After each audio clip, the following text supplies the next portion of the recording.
Good morning everyone.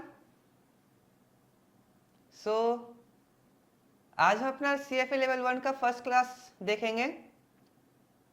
तो before that let me congratulate you कि हम लोगों ने लेटेस्ट बैच लॉन्च किए हैं। तो आप इसका फ़ायदा उठाइए और अपना एग्ज़ाम अच्छे से क्लियर करिए। ओके, तो आज हम CFA लेवल 1 की पढ़ाई करेंगे। तो उससे पहले कुछ इन्फॉर्मेशन हमें आपको देनी थी। इसमें क्या है, CFA लेवल 1 में टोटल नंबर ऑफ लेक्चर्स हमें 10 होंगे, टोटल नंबर ऑफ सब्जेक्ट्स 10 होंगे, जिसमें से दो सब्जेक्ट्स मैं पढ़ाऊंगा। And I am Manoj sir and I will be teaching you 2 subjects of CFA level 1। And what are दो सब्जेक्ट्स? वो कौन कौन से सब्जेक्ट है जो मैं आपको पढ़ाऊंगा? फर्स्ट सब्जेक्ट है fixed income,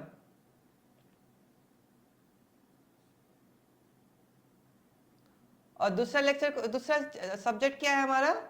portfolio management. Okay, ये दो सब्जेक्ट्स मैं आपको पढ़ाऊंगा। ओके, इसके वेटेज क्या रहेंगे? इसके वेटेज अराउंड 15 to 20% होंगे examination point of view. And for portfolio management it will be around 8 to 12%। तो सी, आपके सिलेबस के 10 सब्जेक्ट्स में ये टोटल कैरी कितना करेगा? ये वैरी करेगा 23% से लेके 32% तक। ओके, तो सी, इट इज़ वेरी इंपॉर्टेंट कि हम लोग ये दो सब्जेक्ट अच्छे से पढ़ें। इसमें आपको थियोरटिकल नॉलेज भी आएंगे और ऊपर से आपको इसमें एग्जामिनेशन लिया जाएगा practical point of view also. Okay, तो इसको आप अच्छे से पढ़ाई करिएगा। नेक्स्ट हमें आपको बताना था कि अभी फर्स्ट लेक्चर में सबसे पहले हम लोग डील करेंगे फिक्स्ड इनकम। ओके, हम लोग पहले फिक्स्ड इनकम डील करेंगे, उसके बाद वो खत्म हो जाएगा तो हम लोग पोर्टफोलियो मैनेजमेंट स्टार्ट करेंगे।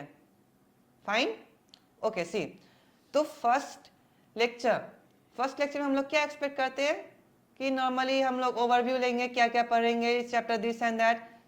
तो लेट मी क्लियर यू, आपके लेवल में CFA लेवल में आपके पास टाइम वेस्ट करने के लिए कुछ भी नहीं है। आप टाइम वेस्ट कर ही नहीं सकते हो। तो आज ही हम लोग chapter 1 that means learning module 1 complete करेंगे। हो सके तो जितना हम लोग कंप्लीट कर पाए वो कितना कंप्लीट करके दिखाएंगे, और कुछ क्वेश्चन भी हम लोग आपको प्रैक्टिस कराएंगे। उससे पहले बस आपको हम एक थोड़ा सा हिंट दे देते हैं कि CFA लेवल 1 के फिक्स्ड इनकम सब्जेक्ट में हम लोग कितने मॉड्यूल्स पढ़ेंगे। तो इसमें टोटल नंबर ऑफ मॉड्यूल्स कितने रहेंगे? 19। इसमें टोटल आपको 19 मॉड्यूल्स पढ़ेंगे and that will be a combination of theory as well as practical. Okay, तो इसमें क्या है, पहले जितना वॉल्यूम था उतना ही है, बट उसको सेग्रीगेट करके इसको पार्ट्स में डिवाइड कर दिए गए हैं। तो आपको इजी होगा, यहाँ तक कि वॉल्यूम थोड़ा सा पहले से कम ही हुआ है, बट एज इट इज़ कि इसको सेग्रीगेट कर दिए गए हैं। तो बेसिक लेवल से कि हमें फर्स्ट में क्या पढ़ना चाहिए था, उसके बाद क्या एडवांसमेंट होने चाहिए थे, उस हिसाब से ये सब्जेक्ट फ्रेम हुए गए हैं। न्यू सिलेबस में ऐसे फ्रेम हुए हैं। तो एक बार हम लोग देखा रहे थे आपको एक छोटा सा ओवरव्यू। ओके,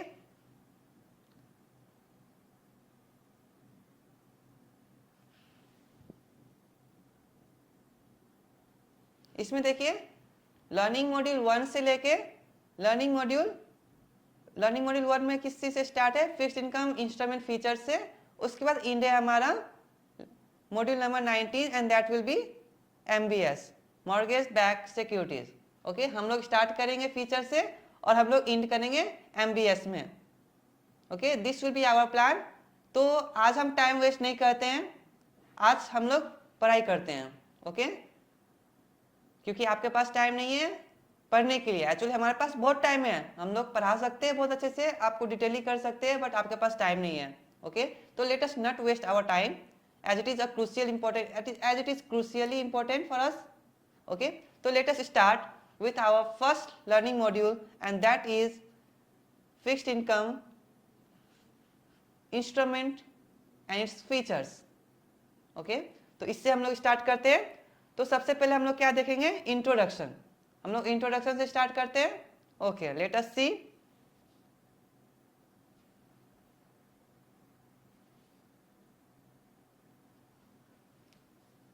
हम लोग स्टार्ट करेंगे इंट्रोडक्शन से।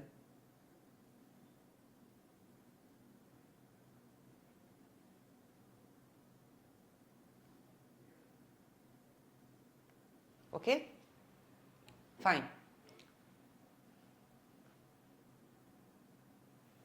तो फिक्स्ड इनकम में आपसे पूछते हैं, फिक्स्ड इनकम में आप क्या सोचते हो? What is fixed income? What is fixed income? कोई मुझे बता सकता है? Yes you? नो? क्या? अच्छा, थोड़ा सा आइडिया है ना। चलो मैं आपको बताता हूँ, ठीक है। What is fixed income? आपको मैं ये एक बैलेंस शीट से समझाओ तो चलेगा? चलिए आपको ये मैं बैलेंस शीट से समझाता हूँ, फिर हम लोग इसका रीडिंग करेंगे। ओके, तो अगर हम लोग बैलेंस शीट देखते हैं,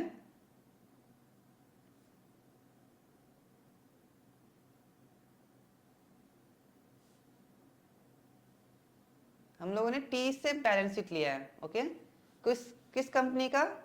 हमारे मॉड्यूल में ऑलरेडी एक एग्जांपल दिया गया है, बट मैं उससे एक्सेप्शन में लेता हूँ, बट समझेंगे हम लोग फिर मॉड्यूल से ही समझ लेंगे। ओके, तो हम लोग एक कंपनी लेते हैं, प्रभाकर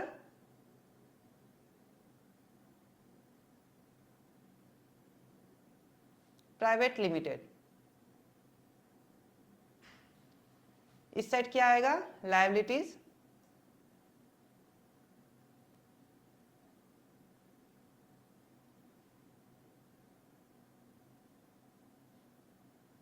और इस साइड एसेट्स।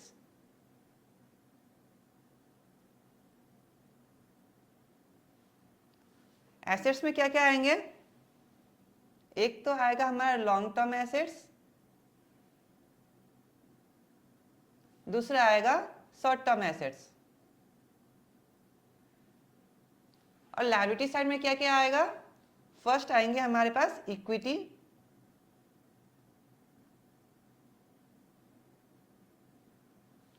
उसके बाद long term liabilities,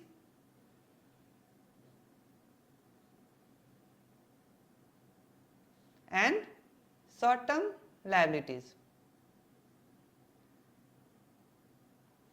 long term liabilities के अंदर में क्या क्या आएगा? एक तो आएगा लोन्स, दूसरा आएगा डेप्ट।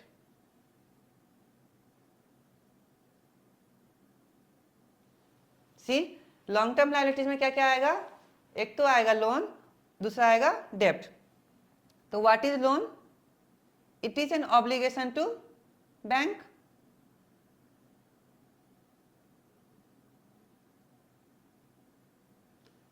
तो लोन क्या होता है? It is an obligation to bank.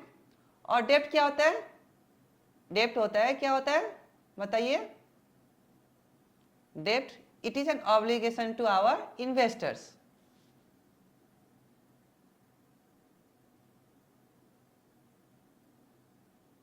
C, long term liability में क्या क्या कवर हो जाएंगे? एक तो लोन्स कवर होगा और दूसरा कवर होगा हमारे पास डेप्ट। तो लोन क्या होता है? इट इज एन ऑब्लिगेशन, हमें किसको पे करना है? हमें बैंक को पे करना है।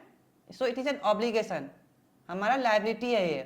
और दूसरा क्या आएगा? डेप्ट, it is an obligation to our investors. Okay, हमें क्या करना है? हम लोग उनसे पैसे उठाएंगे। किससे उठाएंगे? इन्वेस्टर से। तो उनको हमें पे करना पड़ेगा। So it is our liability and it is our obligation to pay them it back. हम लोग इसको क्या करेंगे? पे करेंगे बैक। तो ये दोनों, नॉर्मली ये दोनों क्या होता है? It is a fixed income. It is a fixed income. Okay, हम लोग इन्हीं दो चीजों के बारे में डिस्कस करेंगे। फिक्स्ड इनकम में हम लोग इन्हीं दो चीजों के बारे में डील करेंगे। Am I clear?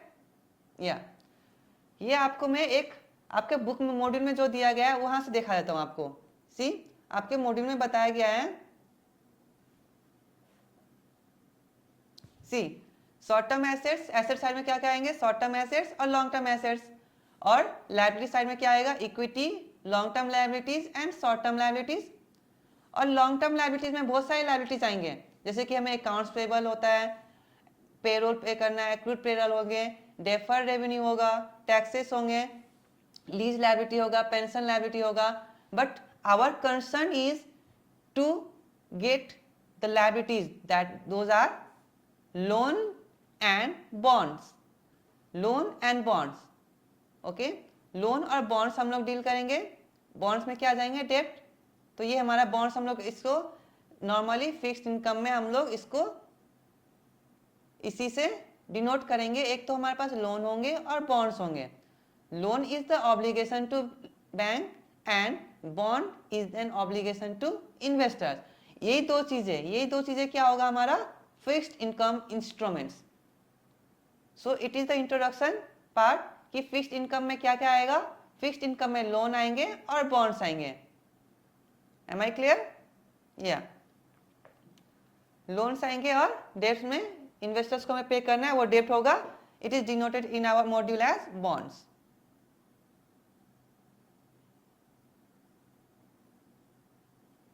ओके. इसमें और क्या हमें जानना है? देखिए, लोन हमारे पास क्या क्या है? एक तो लोन है और बॉन्ड्स है. फिक्स्ड इनकम इंस्ट्रूमेंट लोन से या बॉन्ड से. तो हम लोग यही पार्टिकुलर चीज क्यों डिस्कस करते हैं? हम लोग फिक्स्ड इनकम इंस्ट्रूमेंट में और भी बहुत चीजें होते हैं, बट पार्टिकुलरली हम लोग इसी में क्यों करते हैं? तो लेट अस सी, पार्टिकुलरली हम लोन में भी नहीं डिस्कस करते हैं, पार्टिकुलरली हम लोग बॉन्ड्स में डिस्कस करते हैं. And why is that? बताइए, why is that? See, loan में क्या होता है? लोन में हमें कोलैटरल देने पड़ेंगे.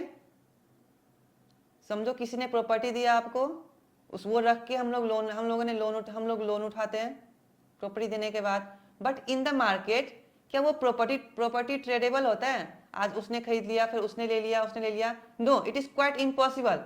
It is not in the liquid form. It is not tradable. You can say it is not tradable. Liquid से भी ज्यादा हम लोग बोल सकते, it is not tradable. So in our context, in the context of India, loan हम लोग fixed income में डिस्कस नहीं करेंगे. ये होता जरूर है, बट क्या होते हैं हम लोग डिस्कस नहीं करेंगे. The entire syllabus is based on the bonds. Why is that? क्योंकि ये बॉन्ड्स हम लोग इजीली ट्रेड कर सकते हैं.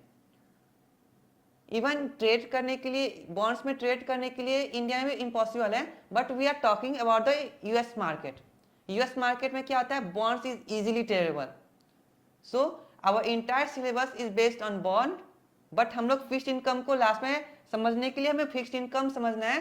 बट पूरा चैप्टर में हम इसमें बेस किया गया है किस चीज को? बॉन्ड्स को. Okay. But it is as it is applied on the bonds, it is also applied on the other fixed income instruments. Okay. Okay. तो let us see, अभी हमने लिया था प्रभाकर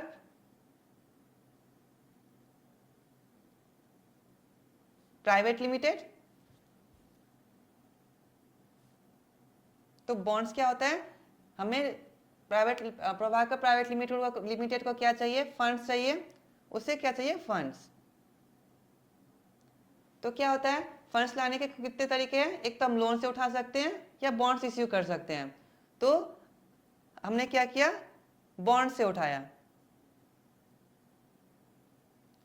बॉन्ड्स इश्यू करके हमने फंड्स उठाया. लोन से भी उठा सकते हैं, but loan is quite not tradable.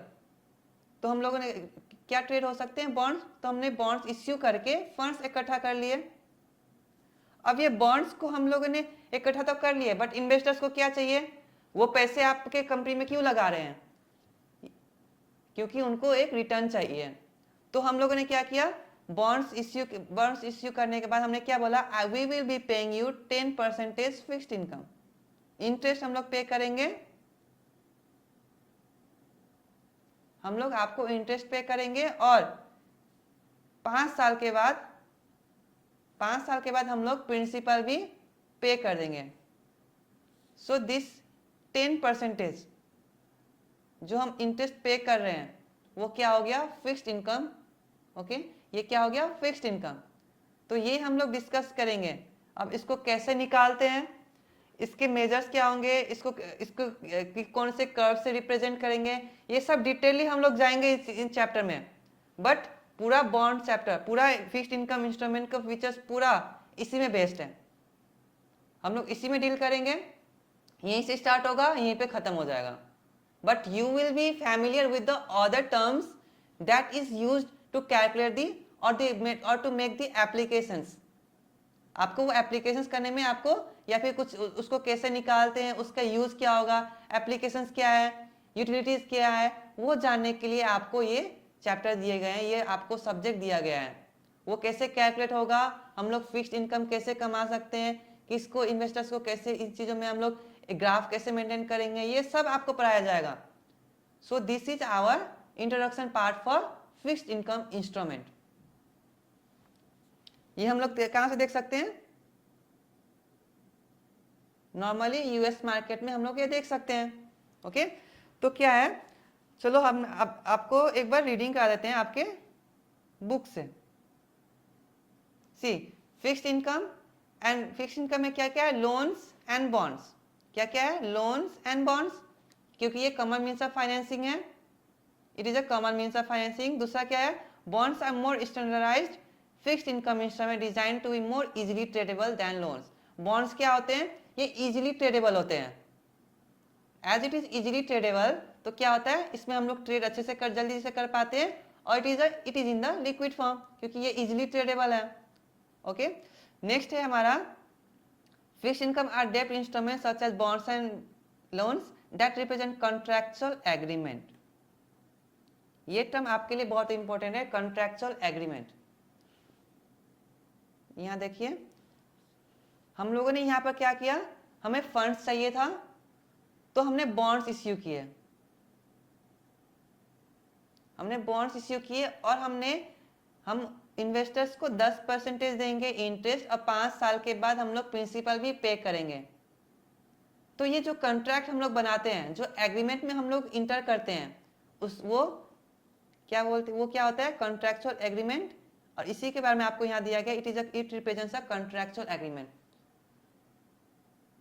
Under which issuer borrows money from investors. वहां पर किससे बोरो किया गया था, इन्वेस्टर से बोरो किया गया था, और इन रिटर्न में हमने क्या प्रॉमिस किया, हमने प्रॉमिस किया कि हम लोग इंटरेस्ट तो पे करेंगे, कितने परसेंटेज से, 10%। 10%, it is for an example, okay, it may vary. हम लोग इंटरेस्ट पे करेंगे, और साथ में 5 साल के बाद हम लोग क्या पे करने वाले थे, प्रिंसिपल अमाउंट। तो क्या था यहाँ पे, it is a contractual agreement, जिसमें हम लोग क्या करते हैं, प्रॉमिस करते हैं कि हम लोग इंटरेस्ट पे करेंगे और फ्यूचर रीपेमेंट करेंगे, किस चीज का, ऑफ द प्रिंसिपल। आपको इंट्रोडक्शन में इतना ही पढ़ना है। नेक्स्ट टॉपिक हम लोग देखते हैं, हम लोग को अभी बहुत सारे टॉपिक खत्म करने हैं, उसके बाद हमें क्वेश्चन भी देखना है, तो वो क्वेश्चन भी हम लोग डील कर लेंगे। फाइन, नेक्स्ट है हमारा features of fixed income securities. Features of fixed income securities, features.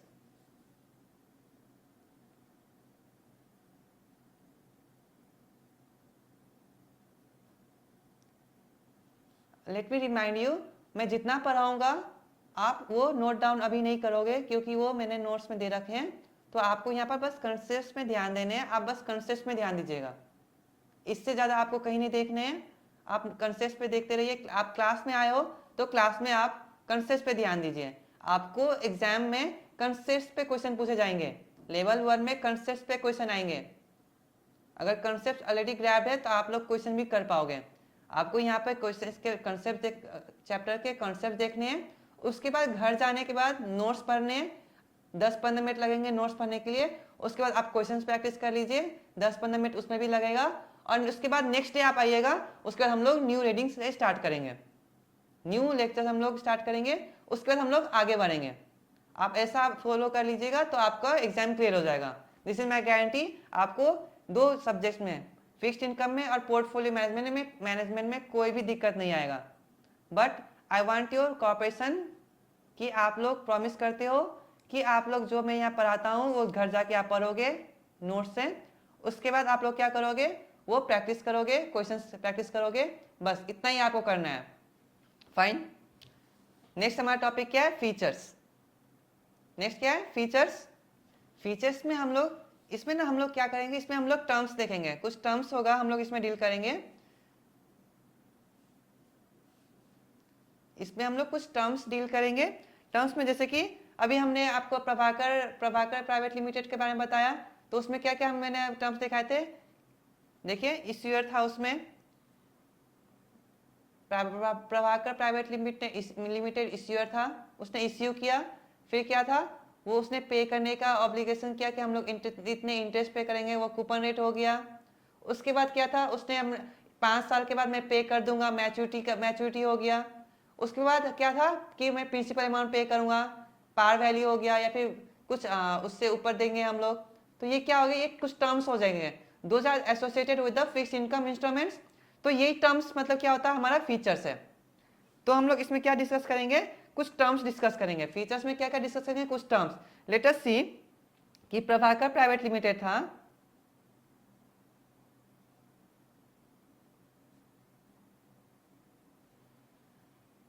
Prabhakar private limited था, उसको कितने रुपए का जरूरत था, 100 करोड़ का, for 100 crore. So it borrowed money by issuing bonds. उसने क्या किया, बॉन्ड्स इश्यू किए और इतने पैसे रेज कर लिया। और इसने क्या प्रॉमिस किया कि मैं आपको 10% दूंगा और क्या करूंगा, 10% इंटरेस्ट के साथ। चलो इसको रखते हैं सेमी एनुअली।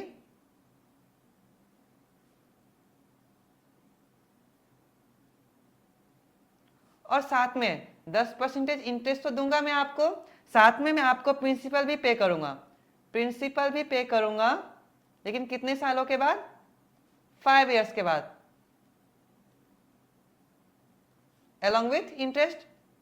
उसके बाद क्या था, ये हो गया, ये सब चीजें हम लोग कुछ टर्म्स पढ़ेंगे। मैं आपको ये एग्जैक्ट टर्म्स क्या होंगे वो मैं बता दूंगा। उससे पहले आप ये एग्जांपल देख लीजिए कि प्रभाकर प्राइवेट लिमिटेड ने 100 करोड़ क्या किया, उसको चाहिए था, तो उसने बोरो किया एंड ही प्रॉमिस टू पे 10% इंटरेस्ट सेमी एनुअली।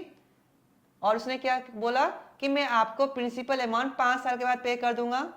तो जब वो पे करेगा तो कंपनी में क्या है, बहुत पहले भी डेब्ट्स हो सकते हैं, पहले भी बॉन्ड्स वो इश्यू कर सकता है। तो what will B is seniority, मतलब इसको किस तरह से पे किया जाएगा, तो it will have the seniority over others. मतलब दूसरे डेब्ट के ऊपर इसको पे किया जाएगा, पहले इसको पे किया जाएगा, it will have the seniority over others. और उसने क्या बोला, अगर पे नहीं कर पाते हैं, अगर पे नहीं कर पाएंगे, we will convert the entire principal amount into equity, या फिर ऐसा हो सकता है कि 50% इक्विटी और 50% क्या करेंगे, आपको पे कर देंगे। इफ सम कंटीजेंसीज परसिस्ट,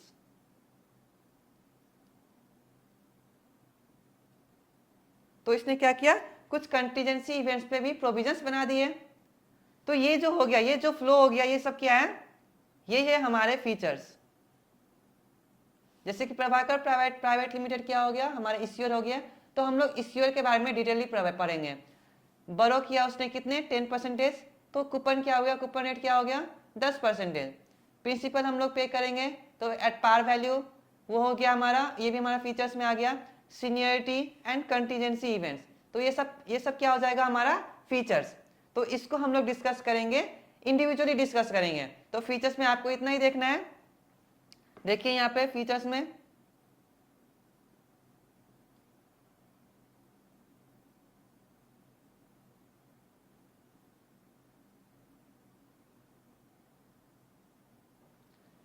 यहाँ पर मैंने आपको हाईलाइट कर दिया है, यहाँ पर देखिए की फीचर्स।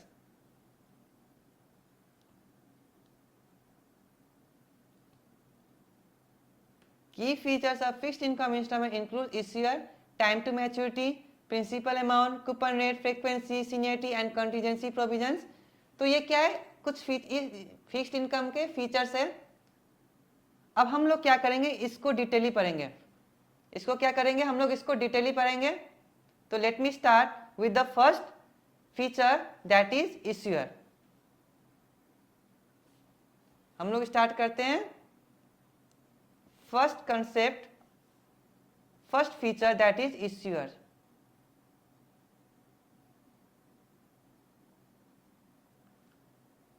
इश्यूअर में कौन कौन होंगे, इश्यूअर क्या होता है, कौन कौन होते हैं इश्यूअर्स, इसमें क्या क्या कवर होगा, हम लोग इसे डिस्कस करेंगे। फाइन, लेट्स सी इश्यूअर कौन से कौन होते हैं। अभी जो मैंने आपको बताया वहां पर मैंने क्या देखा था आपको, प्रभाकर प्राइवेट लिमिटेड वो इश्यूअर था। तो similarly they are the legal entity.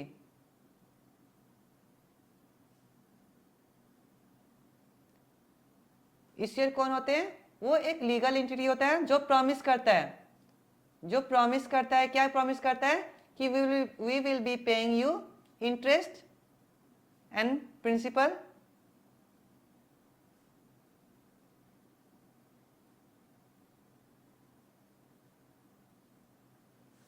Issuer कौन होते हैं, वो एक लीगल एंटिटी होता है जो प्रॉमिस करता है कि हम आपको इंटरेस्ट पे करेंगे और मैच्योरिटी में प्रिंसिपल भी पे कर देंगे।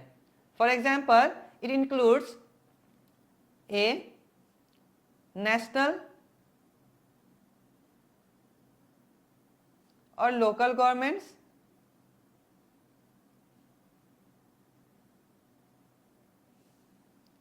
नेक्स्ट supranational organization,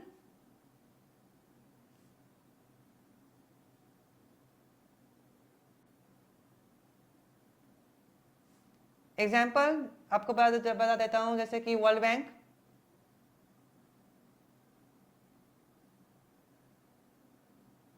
नेक्स्ट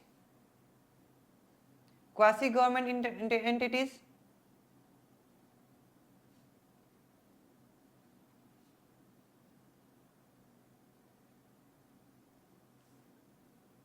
ये कौन होते हैं, these are the agencies owned by government, these are the agencies owned by government. Example national railways,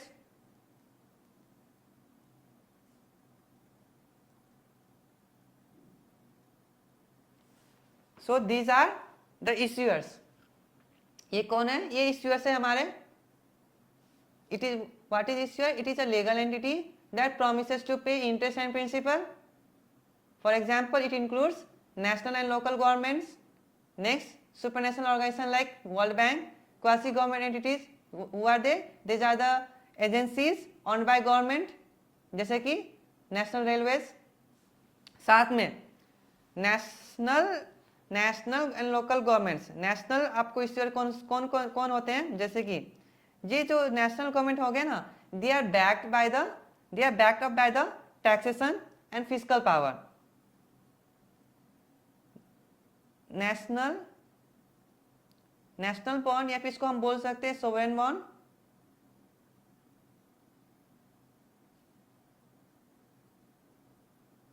national या सोवरेन बॉन्ड्स क्या होते हैं, they are backup by the taxation and physical power.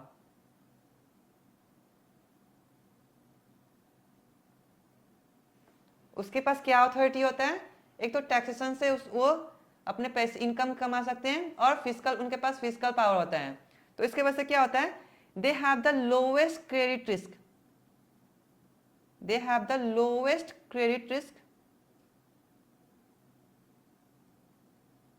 अगर आपको क्वेश्चन में पूछा जाता है which of this bonds have the lowest credit risk, तो आप लोग कौन से लिख सकते हो, नेशनल बॉन्ड, या फिर आपको वो बोल सकते हैं सोवरेन बॉन्ड्स। तो आपको यहाँ पे टिक करके आना है। ओके, क्यों इसमें सबसे कम रिस्क क्यों होता है, क्योंकि they are backed up by the taxation and physical power. वो लोग करेंसी इश्यू कर सकते हैं, टैक्सेशन से टैक्स कलेक्ट करके वो क्या कर सकते हैं, अपने उसने जो पैसे बोरो किया है वो पे कर सकते हैं। Fine, so they have the lowest credit risk. अगर क्वेश्चन में पूछे जाते हैं कि आपको कुछ एग्जांपल्स दिए जाते हैं कि नेशनल बॉन्ड होगा या लोकल गवर्नमेंट बॉन्ड्स होगा, सुपर नेशनल ऑर्गेनाइजेशन बॉन्ड्स होंगे या फिर क्वासी गवर्नमेंट एंटिटीज के बॉन्ड्स होंगे, तो which of this will have the lowest credit risk, तो आपको टिक लगाना है उसमें, नेशनल बॉन्ड या फिर sovereign bond. So this is about the issuer. ये हमें देखना है किस चीज में, इस ईयर में। आपको मैंने नोट्स में दे रखे हैं, देखिए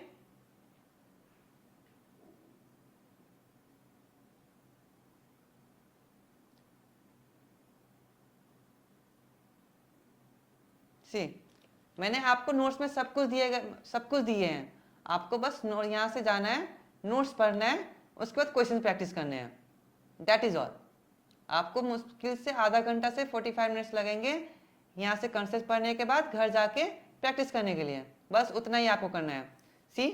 इश्यूर में क्या क्या है, a bond issuer can be any legal entity, it can be any legal entity and is liable for interest and principal payment. The next thing is हमने आपको बताया कि sovereign bonds are backed by the taxation and fiscal power of issuing governments. They usually represent the lowest credit risk. ये दो चीजें आपको इस topic में पढ़ना है। नेक्स्ट आएगा हमारा मैच्योरिटी। दूसरा टर्म्स होंगे हमारे लिए मैच्योरिटी। दूसरा फीचर है मैच्योरिटी। मैच्योरिटी में क्या होता है, it is the date of final payment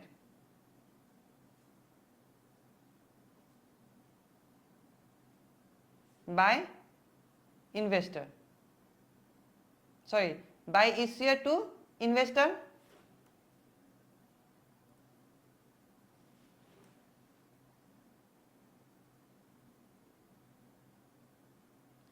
ये क्या होता है, मैच्योरिटी मतलब क्या होता है, it is the date of final payment to investor, कि हम लोग इन्वेस्टर ने जो पैसे लगाए हैं हम लोग वो कब पे कर देंगे, जो प्रिंसिपल अमाउंट जो उसने जितने पैसे लगाए, जो 100 करोड़ मैंने आपको दिखाया था वो अमाउंट वो कब पे करेगा।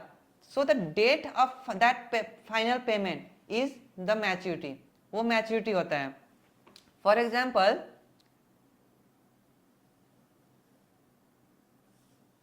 Late us start with 1 2 3 0 first year, second year, third year and fourth year.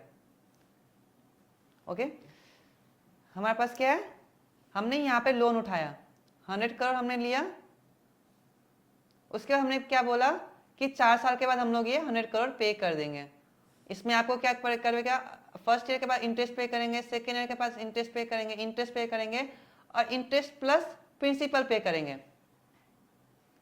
तो ये जो प्रिंसिपल हम लोग पे कर रहे हैं कितने सालों के बाद प्रिंसिपल पे कर रहे हैं, 4 सालों के बाद। So it is the date of maturity, it is the date of final payment.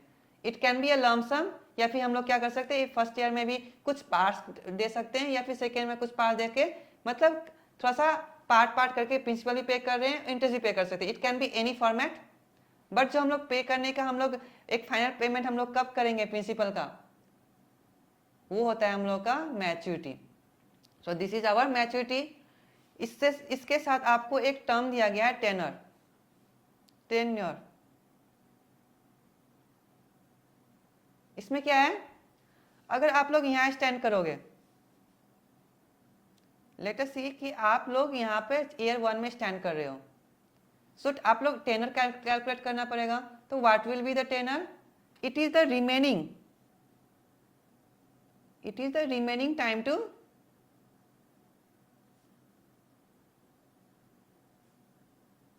Maturity. ये क्या है, it is the remaining time to maturity. जैसे कि हम लोग अगर एक साल में फर्स्ट ईयर में हम लोगों ने क्या किया, इंटरेस्ट पे कर दिया, उसके बाद हम लोगों ने क्या देखते हैं हमारा टेनर कितना है, ये बॉन्ड का टेनर कितना है। तो हमें यहाँ कहाँ से देखना है, फर्स्ट ईयर से देखना है कि मैच्योरिटी टाइम, जैसे कि हमारा मैच्योरिटी टाइम कितना है, 4 साल। तो हम लोगों को मैच्योरिटी टाइम में कितने रिमेनिंग टाइम है, फर्स्ट ईयर में हम लोग ऑलरेडी इंटर कर चुके हैं, तो एक यहाँ से यहाँ 1 साल, यहाँ से यहाँ 2 साल, यहाँ से यहाँ 3 साल। सो हमारा टेनर क्या होगा, 3 इयर्स। लेट अस सी अगर हम लोग सेकेंड ईयर में स्टैंड करते हैं तो टेनर क्या हो जाएगा, 1 साल, 2 साल, टेनर क्या हो जाएंगे, 2 इयर्स। अगर हम लोग 3 में स्टैंड करें तो टेनर क्या हो जाएगा, 1 ईयर। राइट, तो ये क्या हो गया, टेन्योर। इसके रिलेटेड कुछ टर्म्स है, आपको क्वेश्चन में पूछे जाते हैं इसके रिलेटेड टर्म्स में, तो वो टर्म्स क्या रहेंगे? अगर कोई भी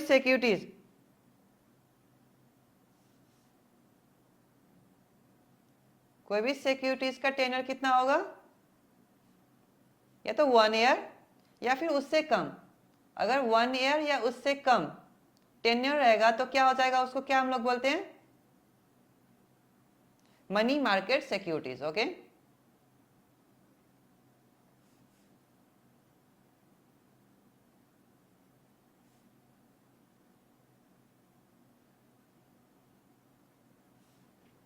अगर कोई सा भी बॉन्ड का मैच्योरिटी टेन्योर अगर 1 साल, टेन्योर 1 साल या उससे कम होता है तो क्या उसको हम लोग क्या बोलते हैं, मनी मार्केट सिक्योरिटीज।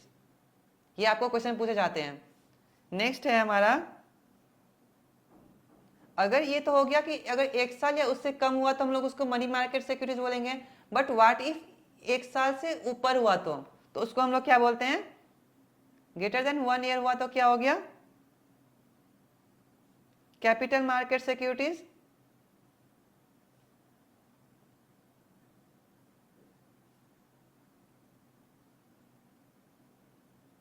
अगर किसी भी बॉन्ड का टेन्योर अगर 1 साल या उससे कम होगा तो उसको बोलेंगे हम लोग मनी मार्केट सिक्योरिटीज। अगर 1 साल से ज्यादा हुआ तो उसको हम लोग क्या बोलेंगे, कैपिटल मार्केट सिक्योरिटीज। बट अगर ये तो मैच्योरिटी का हो गया, अगर मैच्योरिटी दिया होगा तो, बट व्हाट इफ अगर मैच्योरिटी नहीं हो, अगर मैच्योरिटी नहीं हो तो क्या होगा, उसको हम लोग बोलेंगे परपेचुअल बॉन्ड्स।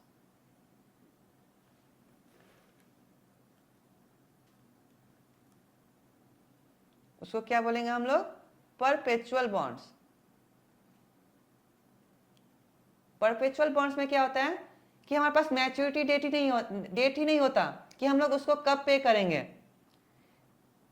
आपको इसके रिगार्डिंग आपको CFA मॉड्यूल के बुक्स में एग्जाम्पल दिए गए हैं, and that is airport authority.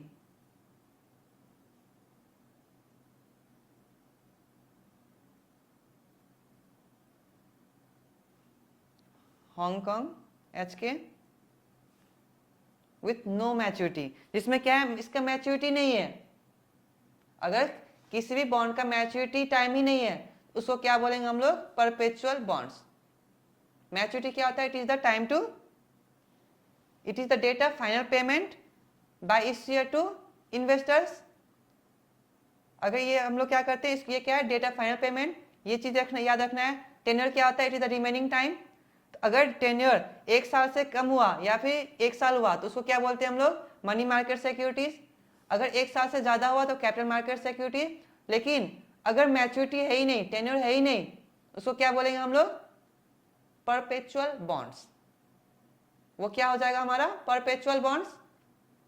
ठीक है, ठीक है। नेक्स्ट उसके बाद हम लोग पढ़ेंगे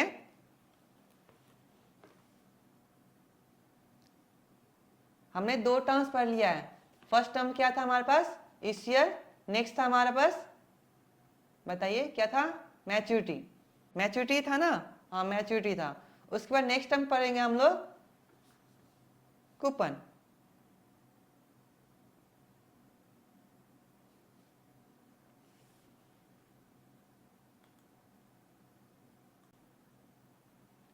सो व्हाट इज कूपन?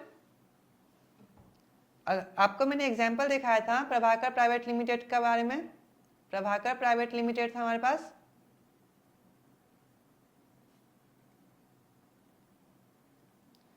उसने क्या प्रॉमिस किया था कि मैं आपको 10% इंटरेस्ट पे करूंगा। क्या पे करूंगा, 10% इंटरेस्ट। कितने फंड्स थे, 100 करोड़ पे। इसका 10% क्या हो गया, 10 करोड़। सो इसने प्रॉमिस किया कि मैं 10 करोड़ पे करूंगा, सेमी एनुअली पे करूंगा। It can be anything, semi annually, annually, quarterly, monthly, that depends on the contractual agreement. But उसने जो ये प्रॉमिस किया, कितना प्रॉमिस किया, 10% पे करूंगा। This is what coupon rate, this is what coupon rate. इसी को क्या बोलते हैं हम लोग फ्रीक्वेंसी, इसी को क्या बोलते हैं हम लोग फ्रीक्वेंसी और कूपन रेट। सो जो हमने प्रॉमिस किया कि हम लोग 10% पे करेंगे, दैट इज कूपन रेट। अब ये जो पेमेंट होगा, अब ये जो 10% पेमेंट होगा, ये क्या हो सकता है, हम लोग इसको क्या कर सकते हैं, या तो मैं प्रॉमिस कर सकता हूं कि हम लोग ये मंथली पे करेंगे, है ना, मंथली भी पे कर सकते हैं, या फिर मैंने प्रॉमिस किया कि मैं ये क्वार्टरली पे करूंगा, या फिर मैं सेमी एनुअली करूंगा,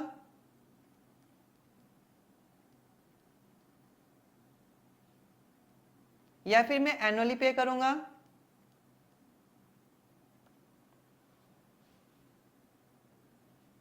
मैं कुछ भी प्रॉमिस कर सकता हूं। It will depend on contractual agreement between buyer, between investor and issuer.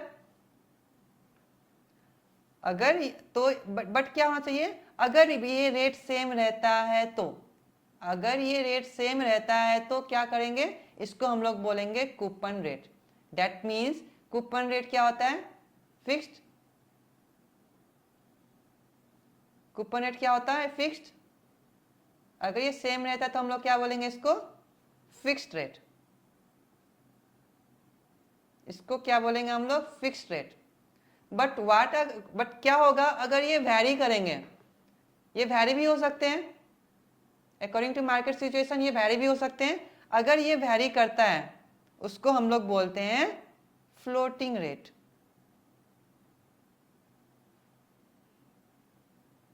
उसको बोलते हैं हम लोग फ्लोटिंग रेट नोट। अगर ये रेट सेम रहता है तो हम लोग उसको बोलते हैं फिक्स रेट, बट अगर ये वैरी करेगा तो उसको क्या बोलेंगे हम लोग, फ्लोटिंग रेट नोट। तो आपको मैंने बताया फ्लोटिंग रेट नोट, तो ये क्या होता है फ्लोटिंग रेट, आपको शॉर्टली समझा देता हूं। ये आपको सिलेबस में आगे बहुत सारे आएंगे, बट शॉर्टली मैं इसको समझाऊं। It is a market reference rate.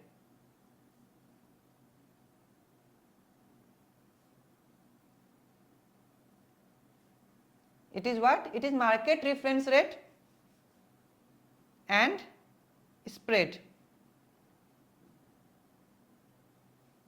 Rate spread. Floating rate note क्या होता है? It is the floating, it is the market reference rate and spread.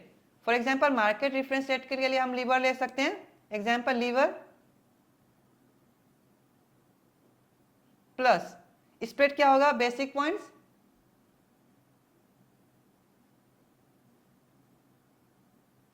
ये दोनों का सम, ये दोनों का सम क्या हो जाएगा हमारे लिए, फ्लोटिंग रेट नोट। तो अगर इस तरह से वैरी करेंगे, इस हिसाब पे से, इस मार्केट रेफरेंस के वजह से अगर हमारा रेट वैरी करेगा तो उसको हम लोग क्या बोलेंगे,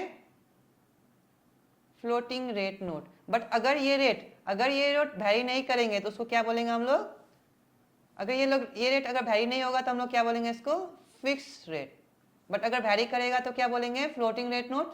और फ्लोटिंग रेट नोट क्या होता है, it is the market reference rate and credit spread. ये आपको बुक में दिए गए हैं। ये हो गया हमारा रेट के ऊपर। इसी के साथ आपको एक और टर्म दिया गया है इसी टॉपिक में, जो है zero coupon bond.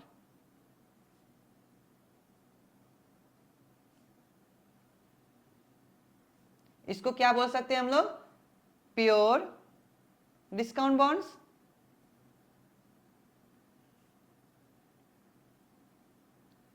So what is zero coupon bond, see इसमें क्या होता है ना, हम लोग जो इंटरेस्ट पे करते हैं, जो पेडिक इंटरेस्ट पे करते हैं वो हम लोग पे नहीं करते हैं, rather it is issued at a discount price. Let us see, इसका अगर पार वैल्यू 100 रुपीज है,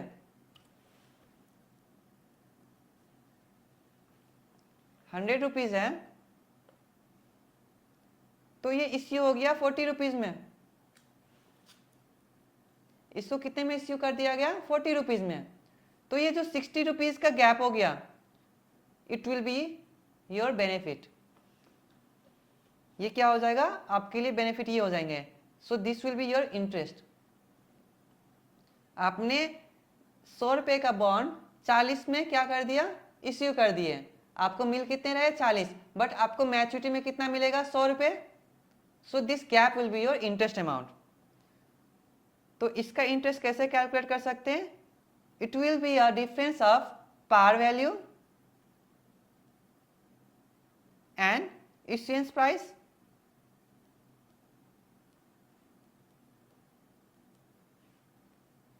अगर जीरो कूपन बॉन्ड होगा तो उसका हम लोग इंटरेस्ट कैसे कैलकुलेट करेंगे, एज, क्यों कैलकुलेट करेंगे, क्योंकि जीरो कूपन बॉन्ड में क्या होता है, पीरियडिक इंटरेस्ट पेमेंट होता ही नहीं है, इंटरेस्ट पे होता ही नहीं है। एक बार इश्यू कर देंगे, उसका मैच्योरिटी पे आप आओ, उसके बाद आप पूरा पैसे लेके जाओ, तो उसका इंटरेस्ट कैसे हम लोग कैलकुलेट करेंगे, तो that interest will be the par value and the difference between the par value and issuance price।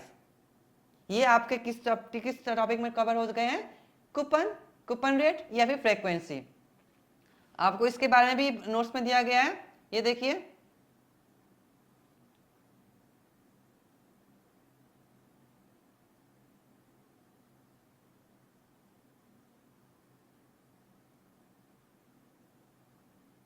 सी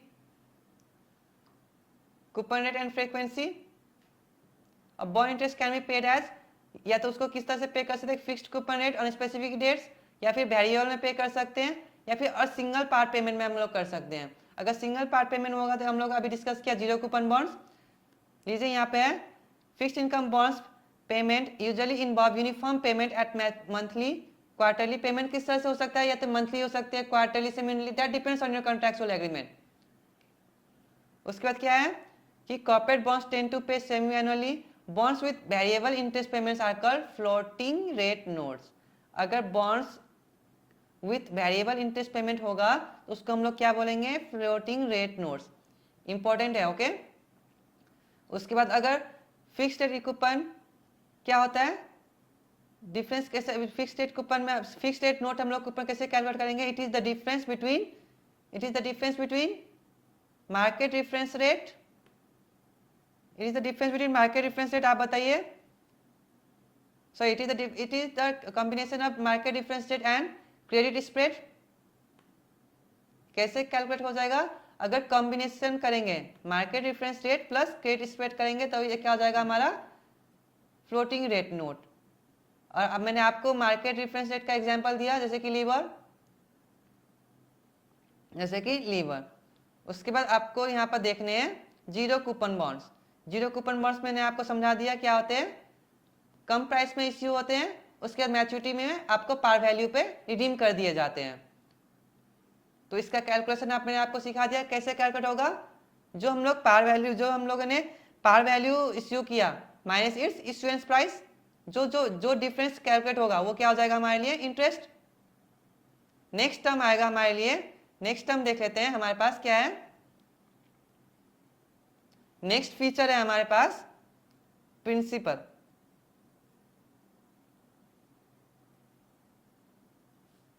पार और face value.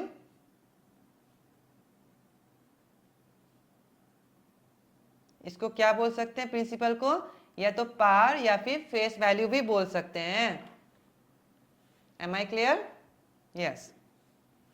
So the principal या पार वैल्यू क्या होता है, it is the amount that an issuer क्या करता है, agrees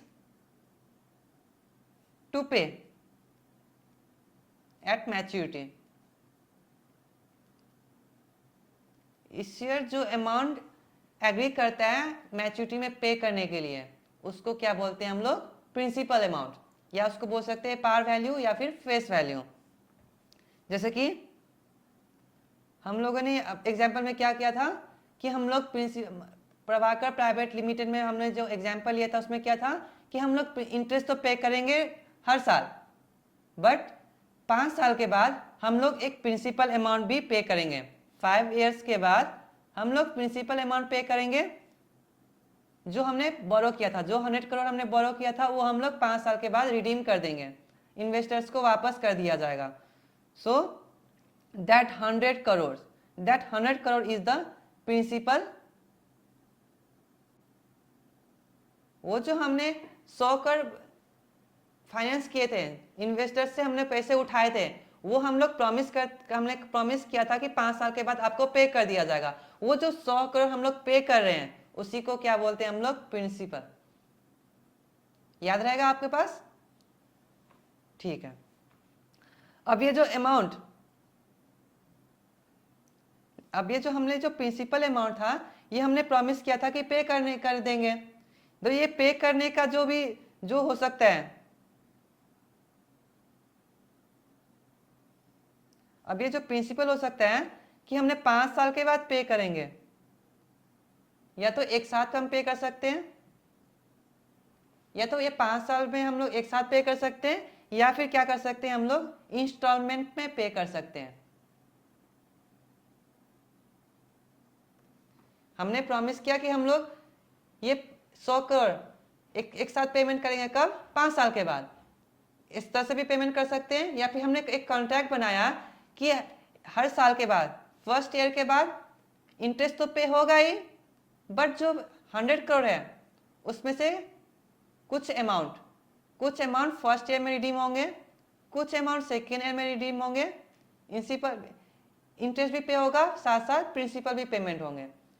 इस तरह से भी पेमेंट हो सकता है। जैसे कि फॉर एग्जांपल अगर 100 करोड़ है 5 साल के लिए, तो मैंने एक कॉन्ट्रैक्ट बनाया कि आपको इंटरेस्ट तो पे करना ही है, बट आपको क्या पे करना है?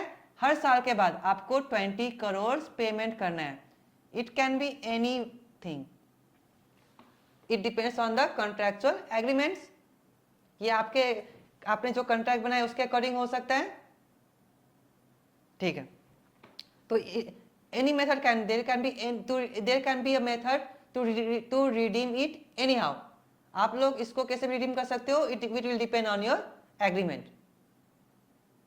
तो ये क्या है आपके पास? प्रिंसिपल। ये आपके हो गए प्रिंसिपल का कंसेप्ट। नेक्स्ट आएगा फीचर आपके पास सीनियोरिटी।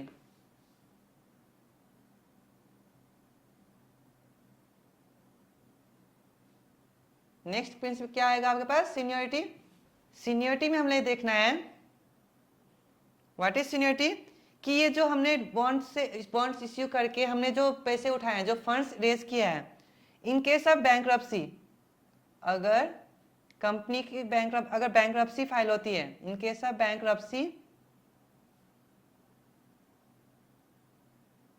या फिर लिक्विडेशन हुआ, अगर कंपनी का लिक्विडेशन हुआ, अगर कंपनी का लिक्विडेशन हुआ या फिर बैंक्रप्सी हुआ, तो विच डेप्ट, कौन से डेप्ट पेमेंट किया जाएगा? किस तरह से पेमेंट किया जाएगा? It will have the priority. Which डेप्ट विल हैव द प्रायोरिटी? अगर इन केस ऑफ बैंक्रप्सी हुआ या लिक्विडेशन हुआ, तो कौन से डेप्ट होगा जो प्रायोरिटी में पे किए जाएंगे? So that is our seniority, that means our seniority on other debts. Example that is, अगर हमने अभी क्या किया था, हमने एग्जांपल दिया था प्रभाकर प्राइवेट लिमिटेड, हमने उसने क्या बोला कि ये दूसरे डेप्ट के ऊपर सीनियरिटी होगा। मतलब अगर लिक्विडेशन हुआ तो ये बॉन्ड्स का जो इश्यू किए गए हैं, जो इश्यू ये बॉन्ड्स हुए हैं, उसको उसके इन्वेस्टर्स को सबसे पहले पेमेंट किया जाएगा विद द अदर डेप्ट्स। अगर दूसरे डेप्ट्स भी होंगे बट उससे पहले इसको पे किया जाएगा। जस्ट एग्जाम्पल, जैसे कि हम लोग बोल सकते हैं इसमें जूनियर और सब ऑर्डिनेटेड डेप्ट।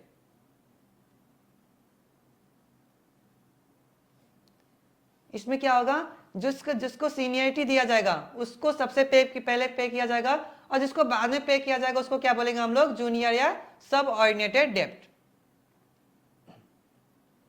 ओके, तो इसका मेन काम क्या है? To give seniority. मतलब अगर लिक्विडेशन या बैंक्रप्सी हुआ है तो सबसे पहले किसको पेमेंट कर दिया जाएगा? तो ये टर्म्स आप देख सकते हो अपने कॉन्ट्रैक्ट में। आप इसे कॉन्ट्रैक्ट में देख सकते हो कि मतलब अगर ये चीजें कंडीशन ये अप्लाइड हो गए तो आपको इसको सबसे पहले किसको पेमेंट कर दिया जाएगा? कौन से बॉन्ड्स को, कौन से इश्यूअर को, कौन से इन्वेस्टर्स को पे किया जाएगा? ये आपको सीनियरिटी मतलब वो होता है। The next feature will be contingency provision. ज्यादा नहीं है, बस थोड़ा सा ही है, छोटे छोटे फीचर्स हैं। आपको बस ये टर्म्स जो है ना, ये टर्म्स जो है आपको बस ये टर्म्स को ग्रैब करने हैं। ये टर्म्स से बहुत सारे क्वेश्चंस क्या होते हैं ना, आपको क्वेश्चन पूछे जाएंगे, बट उस टाइम आपको कंटिजेंसी प्रोविजन बोल दिया जाएगा, सीनियरिटी दिए जाएंगे, पैराग्राफ डिराइव कर दिया जाएगा। उसके बिहाफ में आपको ये टर्म्स के बारे में नॉलेज होने चाहिए कि अगर ये टर्म्स आगे इसका मतलब क्या है। सो इसका फीचर्स, फिक्स्ड इनकम का फीचर्स पढ़ना इतना इंपॉर्टेंट है, क्योंकि आगे जो सिलेबस के जो लर्निंग मॉड्यूल्स आएंगे, जो लर्निंग मॉड्यूल्स आगे हम लोग पढ़ेंगे, उसमें तो डायरेक्टली टर्म्स यूज किए जाएंगे। तो हमें उस टाइम नहीं पूछना है कि मतलब ये टर्म्स क्या होता है, आपको ये चीजें टर्म्स आने चाहिए। Okay fine. तो कंटीजेंसी प्रोविजन क्या होता है, मैंने आपको क्या बोला, तभी आपको मैंने एक एग्जांपल दिया था ना कि कंटीजेंसी प्रोविजन मतलब इक्विटी में कन्वर्ट कर देंगे या फिर इक्विटी या फिर डेब्ट में कन्वर्ट कर देंगे, उस तरह से पेमेंट करेंगे। सो it is a legal agreement. ये एक लीगल एग्रीमेंट का क्या है, क्लॉज है।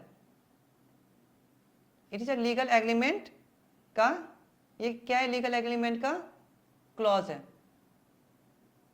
जिसमें क्या है, जिसमें तभी एक्शन लिया जाएगा जब कोई इवेंट या फिर सर्कमस्टेंसेस, ये कब एक्टिव होगा, जब कोई इवेंट या सर्कमस्टेंसेस अराइज होंगे। अगर कोई भी इवेंट या सर्कमस्टेंसेस अकर होंगे तभी ये प्रोविजन आएगा। तब क्या बोला जाएगा, जैसे कि हम लोगों ने कुछ कंडीशंस, हम लोगों ने एक लीगल एग्रीमेंट में हमने एक क्लॉज बना दिया कि अगर ये चीज होता है, अगर ये चीज होगा तो हम लोग क्या करेंगे, इतने प्रिंसिपल अमाउंट्स में से इतना हम लोग इक्विटी में कन्वर्ट कर देंगे, इतना कन्वर्ट कर दिया जाएगा, 50% कन्वर्ट कर दिया जाएगा, 100% कन्वर्ट कर दिया जाएगा। हमने एक क्लॉज बना दिया। तो that will depend on some circumstances, या फिर कोई इवेंट अगर ऑकर हुए तो, so it is called contingency provisions. अगर कुछ कंडीशंस, कुछ सर्कमस्टेंसेस, कुछ इवेंट्स ऑकर होंगे तो ये चीज कर देंगे हम लोग। That is your next feature, that is contingency provision. Okay, ये सब आपके बुक में मैंने आपको दे दिया है। नेक्स्ट है हमारे पास यील्ड मेजर्स।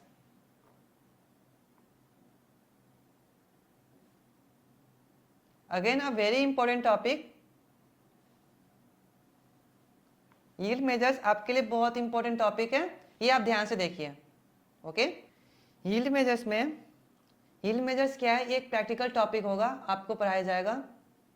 यील्ड मेजर्स में आपको कैलकुलेशन करना सीखेंगे।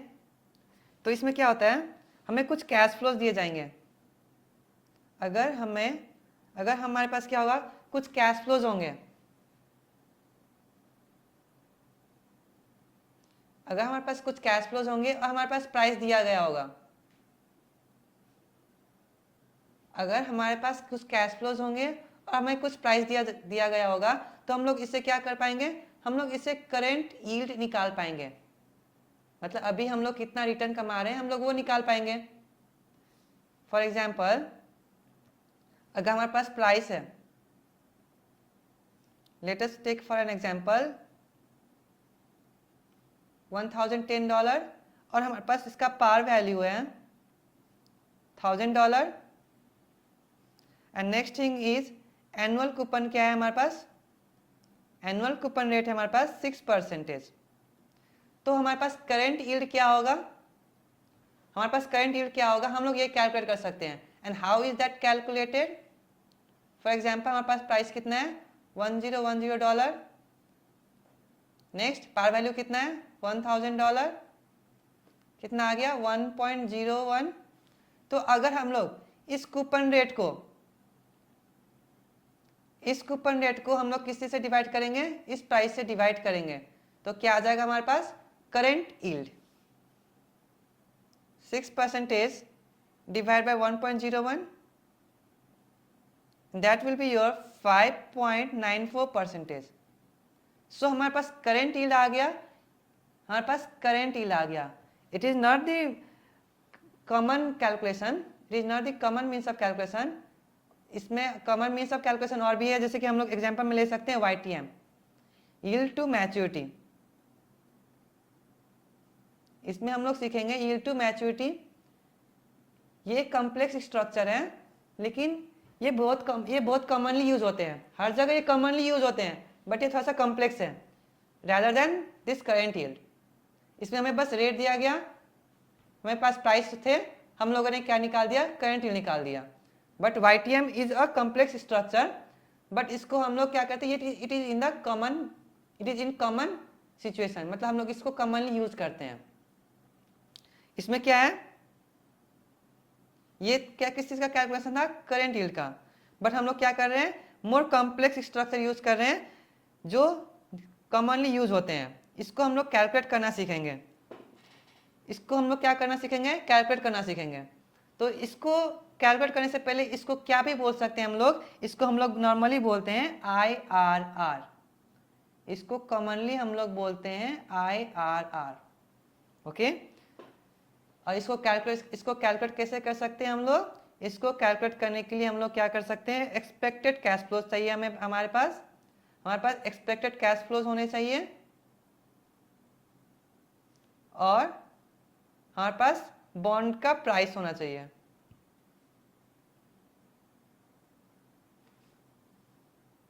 हमारे पास क्या क्या होना चाहिए, एक तो कैश फ्लोज होने चाहिए और बॉन्ड का प्राइस होना चाहिए।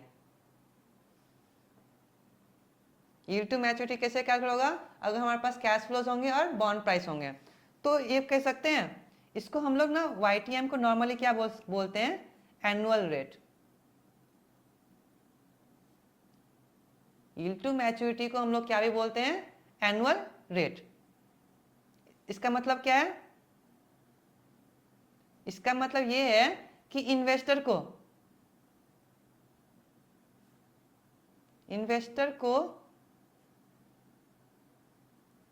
रेट ऑफ रिटर्न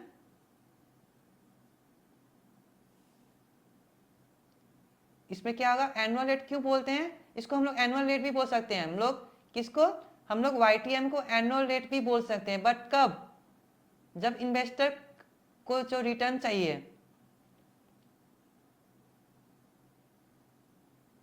और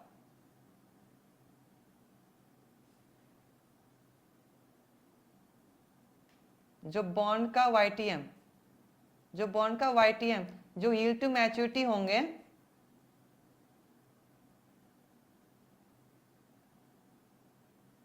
अगर वो दोनों सेम होंगे तो उसको क्या बोल सकते हैं हम लोग,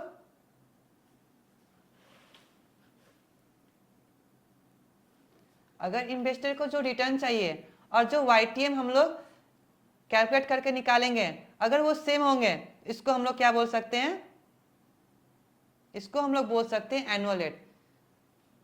बट ये कब होना चाहिए, eight the time of purchase,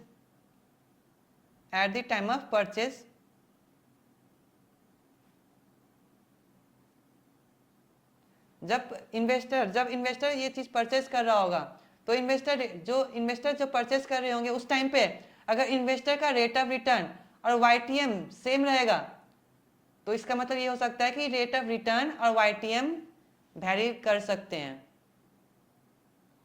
ठीक है। रेट ऑफ रिटर्न और यील्ड टू मैच्योरिटी वैरी कर सकते हैं, बट अगर ये सेम हुआ तो उसको क्या हम लोग बोल सकते हैं, एनुअल रेट। उसको क्या बोल सकते हैं हम लोग, एनुअल रेट। और ये कब होना चाहिए, eight the time of purchase,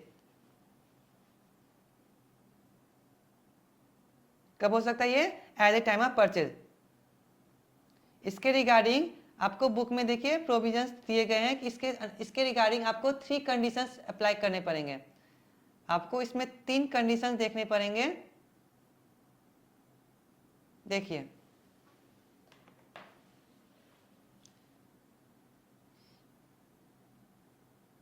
IRR मतलब क्या हो गया, यील्ड टू मैच्योरिटी। क्या हो गया, यील्ड टू मैच्योरिटी, उसको क्या बोलते हैं हम लोग, IRR। Calculated using the bond price and its expected cash flows to maturity. कैसे कैलकुलेट कर सकते हैं, कैश फ्लोज चाहिए हमें, एक्सपेक्टेड कैश फ्लोज चाहिए टू मैच्योरिटी, और हमें क्या चाहिए, बॉन्ड्स का प्राइस। और ये क्या बोल सकते हैं, इसने क्या बोला, YTM is usually quoted as an annual rate. YTM को हम लोग क्या बोल सकते हैं, एज इट इज, इसको हम लोग किस चीज से कोट कर सकते हैं, एज एन एनुअल रेट। लेकिन कब होगा, an investor's rate of return on a bond will equal to the bond's YTM at the time of purchase as long as the investors fulfil this 3 condition. जब ये 3 conditions fulfil होंगे, जब ये 3 conditions fulfil होंगे, तभी हम लोग क्या बोल सकते हैं, YTM को एनुअल रेट हम लोग कोट कर सकते हैं। और वो कंडीशंस क्या है, फर्स्ट कंडीशन है हमारे पास, receives all promised interest and principal.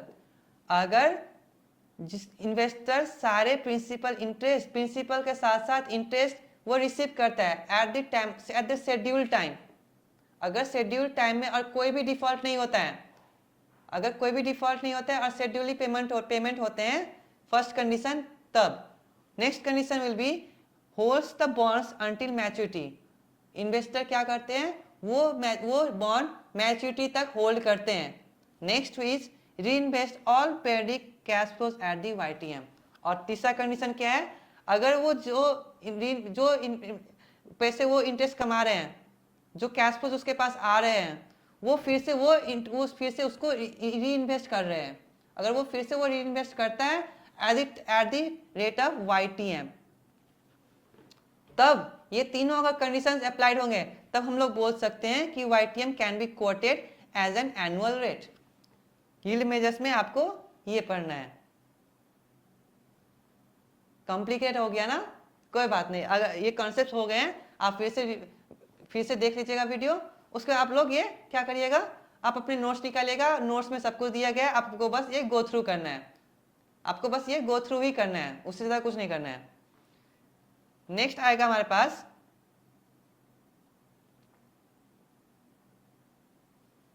Next है हमारे पास यील्ड कर्व्स।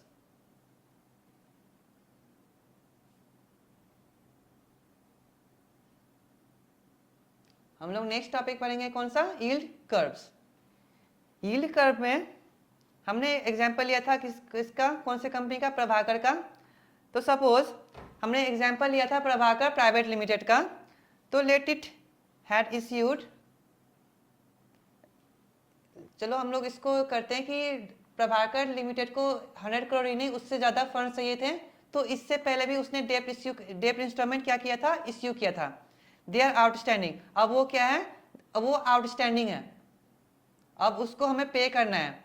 तो क्या करेंगे अब हम लोग, अब सबका हम लोग इन सबका जो आउटस्टैंडिंग डेप्ट है, साथ में जो हम लोगों ने अभी रेज किए हैं, तो उसका अगर हमें क्या करना है, YTM इवैल्यूएट करना है।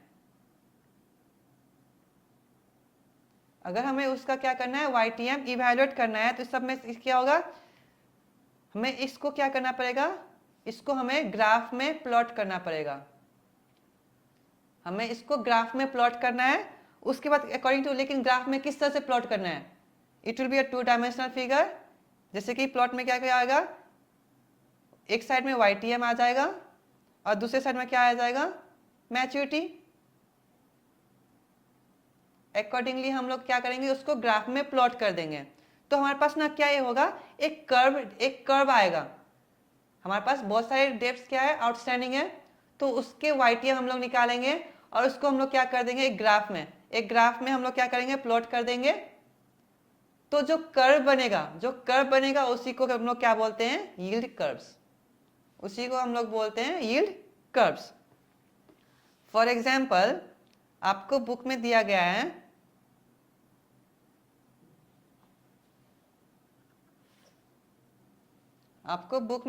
देखिए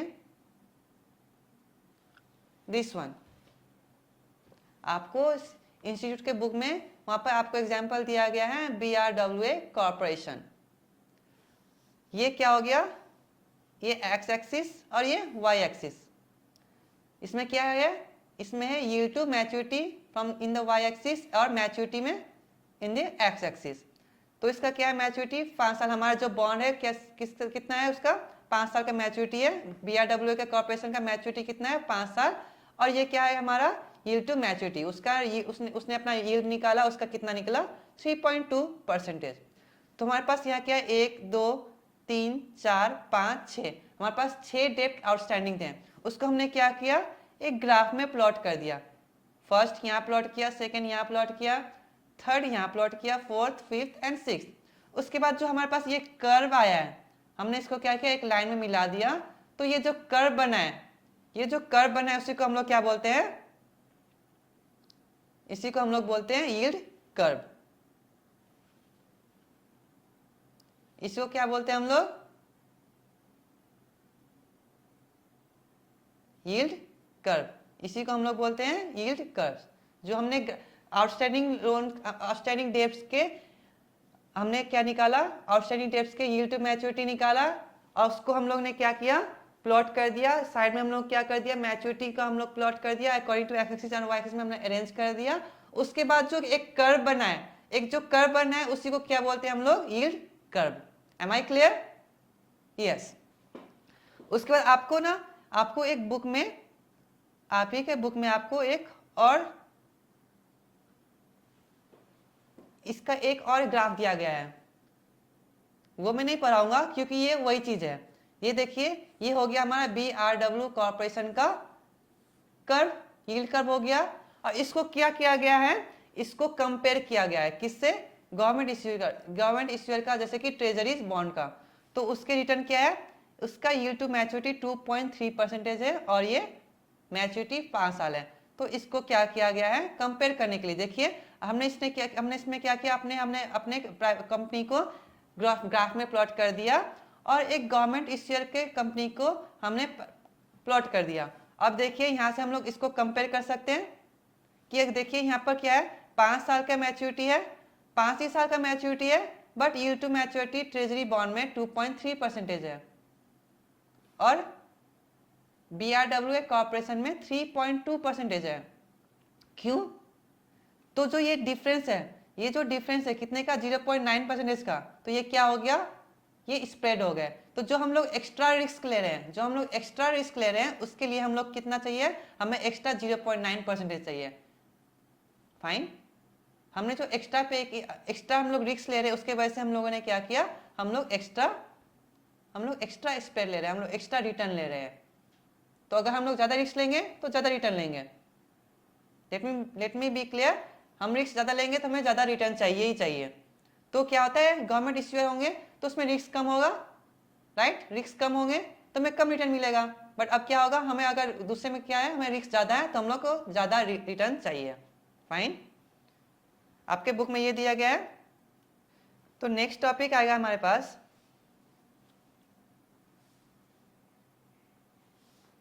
अब हम लोग पढ़ेंगे बॉन्ड इंडेंचर्स।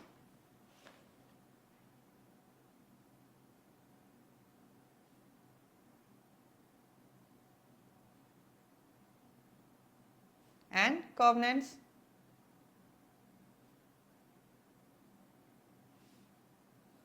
ये लास्ट टॉपिक है, इतना पढ़ेंगे, हमारा लर्निंग मॉड्यूल 1 कंप्लीट। बस इतना ही हमें पढ़ना है। फाइन।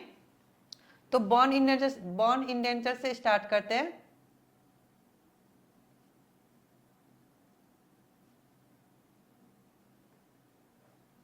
बॉन्ड इंडेंचर्स क्या होता है, ये एक legal, it is a legal contract. ये क्या होता है, एक लीगल कॉन्ट्रैक्ट होता है जिसमें हम लोग क्या करते हैं, फिक्स्ड इनकम के जो फीचर्स है, उसको क्या करते हैं, डिस्क्राइब करते हैं। फिक्स्ड इनकम का अभी हमने क्या किया, फीचर्स पढ़े, maturity, par value, seniority, contingency provision, ये यील्ड कर्व्स, ये सब क्या था, हमारे फीचर्स में आ गए। तो हमने जो ये फीचर्स पढ़े हैं, इन चीजों का क्या है, लीगल कॉन्ट्रैक्ट। इन चीजों का क्या है, लीगल कॉन्ट्रैक्ट। इसमें क्या है, ये एक लीगल कॉन्ट्रैक्ट है और उस टर्म्स के बारे में, उन फीचर्स के बारे में हम लोग क्या करेंगे, उसको डिस्क्राइब करेंगे। उसको क्या करेंगे हम लोग, इसके फीचर्स को डिस्क्राइब करेंगे। जैसे कि जैसे for example form of bond, हमारा फॉर्म ऑफ बॉन्ड क्या रहेंगे, इश्यूअर का ऑब्लिगेशंस क्या रहेगा,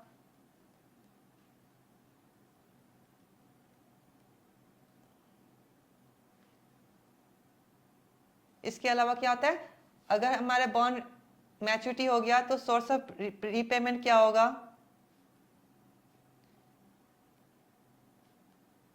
या फिर हम लोग प्रिंसिपल एक साथ पे करेंगे, या फिर हम लोग इंस्टॉलमेंट में पे करेंगे, या फिर इसमें क्या आएगा, कमिटमेंट ऑफ इश्यूअर।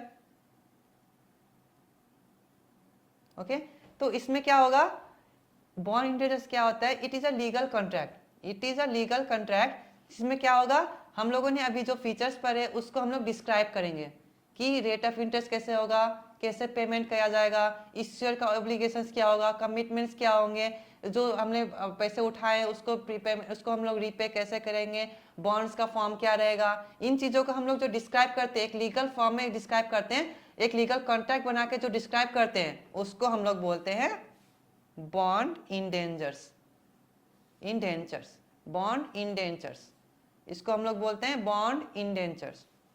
तो ये हो गया हमारा बॉन्ड इंडेंचर्स के बारे में। तो यहाँ पर देखिए एक टर्म हमारे पास, एक टर्म और आ गया जिसको हमने देखा source of repayment.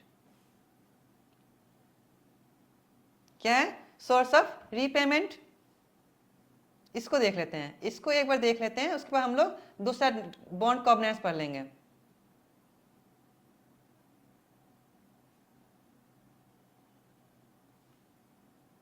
Source of repayment,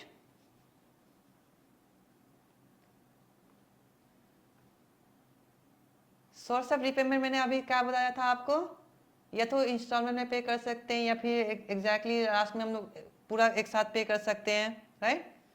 तो इट कैन बी डिफरेंट, वो हो गया मैच्योरिटी में रीपे कैसे करेंगे। बट अब क्या है, ये वैरी करेंगे अकॉर्डिंग टू इश्यूअर। मैंने आपको तभी इश्यूअर के बारे में दिखाया था, नेशनल, लोकल या क्वासी, ये सब मैंने आपको दिखाया था, इतने हमारे इश्यूअर्स होते हैं। तो उनके अकॉर्डिंगली क्या होगा, सोर्स ऑफ रीपेमेंट अलग अलग हो जाएंगे। जैसे कि अगर हमारे पास इश्यूअर कौन होते हैं, अगर हमारे पास इश्यूअर हो गए नेशनल गवर्नमेंट, अगर इश्यूअर कौन है, नेशनल गवर्नमेंट, तो बॉन्ड का रीपेमेंट कैसे होगा, रीपेमेंट कैसे होगा, रीपेमेंट कैसे, इसको हम लोग रीपे कैसे करेंगे बताइए। देखिए नेशनल बॉन्ड, इसको क्या बोल सकते हैं हम लोग, सोवरेन बॉन्ड। इसमें क्या होता है, सबसे कम रिस्क होता है, सबसे कम रिस्क होता है। ओके, तो इसको हम लोग क्या करना है, रीपे करना है। इसके पास क्या क्या अथॉरिटी होता है, it is a tax economic, it has a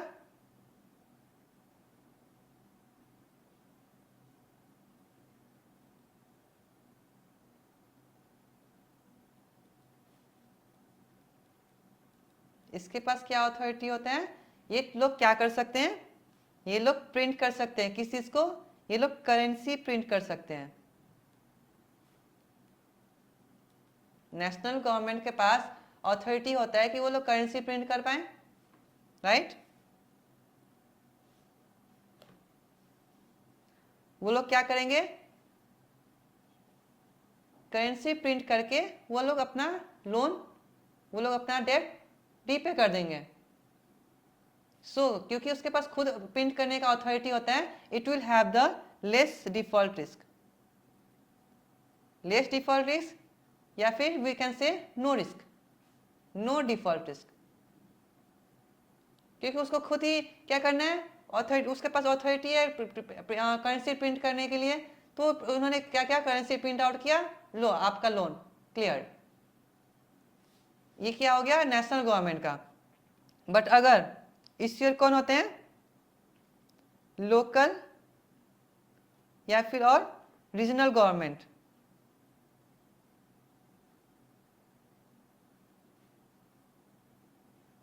तो वो क्या करते हैं, वो लोग क्या यूज करते हैं, टैक्सिंग अथॉरिटी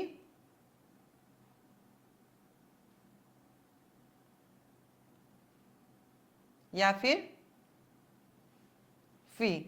जो इंफ्रास्ट्रक्चर उसके with in the state, with in local area जो इंफ्रास्ट्रक्चर डेवलप होते हैं उस पर क्या करेंगे, वो लोग फी चार्ज कर देंगे। और वो जो इनकम हुआ, फॉर एग्जाम्पल जैसे कि infrastructure, for example bridges, toll records, toll roads, तो उन्होंने क्या किया, उन्होंने इन चीजों पे क्या लगा दिया, फी लगा दिया। उसके बाद जो उन्होंने पैसे कमाए उससे क्या कर दिया, उसने अपने डेप्ट को रीपे कर दिया। ये कौन से हो गए, लोकल और रीजनल गवर्नमेंट्स। नेक्स्ट है हमारा इश्यूअर। नेक्स्ट इश्यूअर कौन से हैं, कॉर्पोरेट इश्यूअर।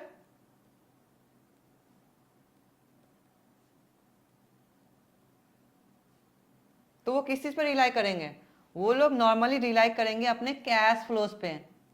जो वो कैश फ्लोज कमा रहे हैं उस पे वो रिलाई करेंगे कि हम लोग जो इंटरेस्ट पे करेंगे या फिर और प्रिंसिपल पेमेंट करेंगे वो कहाँ से आएंगे, कैश फ्लो से। जो कंपनी जो कॉर्पोरेट्स कमाएंगे उससे वो पेमेंट करेंगे, राइट। वो कहाँ से पेमेंट करेंगे, जो वो कंपनी पैसे कमा रहे हैं, कैश फ्लो जो उनके पास जो आ रही है उससे वो क्या करेंगे, अपने डेप्ट को, अपने जो उसने बॉन्ड्स इश्यू किए थे उसके जो वो प्रिंसिपल पेमेंट या फिर इंटरेस्ट पेमेंट वो वहां से करेगा। कॉर्पोरेट इश्यूअर क्या ये हो गया, वो यहाँ से पेमेंट करेगा, it will be the source of repayment. इसके साथ कॉर्पोरेट इश्यूअर में क्या देखना है आपको, एक होता है सिक्योर्ड कॉर्पोरेट बॉन्ड और एक होता है अनसिक्योर्ड।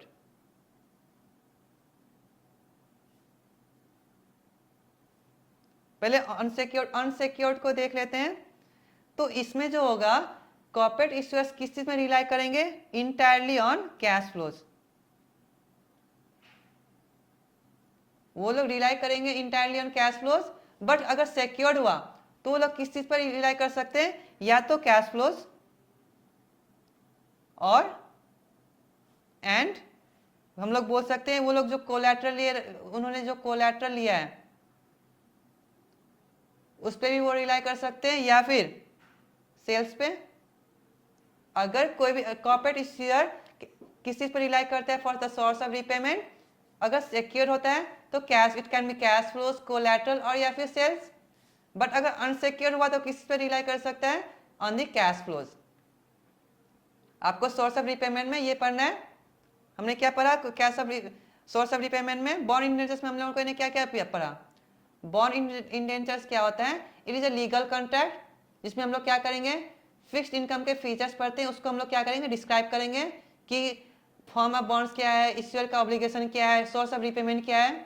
उसके हमने क्या पढ़ा, सोर्स ऑफ रीपेमेंट कैसे किया जाएगा। अगर नेशनल गवर्नमेंट होता है वो क्या आता है, उसके पास टैक्स इकोनॉमिक एक्टिविटी वो कर सकता है, तो वो क्या कर सकते हैं, करेंसी प्रिंट आउट कर सकते हैं और रिपेमेंट कर सकते हैं। तो उसके लिए क्या होगा, उसके पास नो डिफॉल्ट रिस्क है। और लोकल और रीजनल गवर्नमेंट के पास क्या होता है, वो एक टैक्सिंग अथॉरिटी है और वो क्या करेंगे, इंफ्रास्ट्रक्चर जो उनके एरिया में है उस पर वो फी चार्ज करेंगे और पेमेंट कर देंगे। लास्ट में है हमारे पास कॉर्पोरेट इश्यूअर, उसके पास दो मेथड्स है, एक तो सिक्योर हो गया और अनसिक्योर हो गया। अनसिक्योर में वो अपने कैश फ्लोज पे रिलाई करेगा और सिक्योर में क्या किस चीज पे रिलाई करेगा, वो कैश फ्लोज या फिर कोलैटरल या फिर सेल्स पे रिलाई करेगा for the source of repayment. Next topic आएगा हमारे पास, ये लास्ट टॉपिक है, बॉन्ड कॉवेनेंट्स।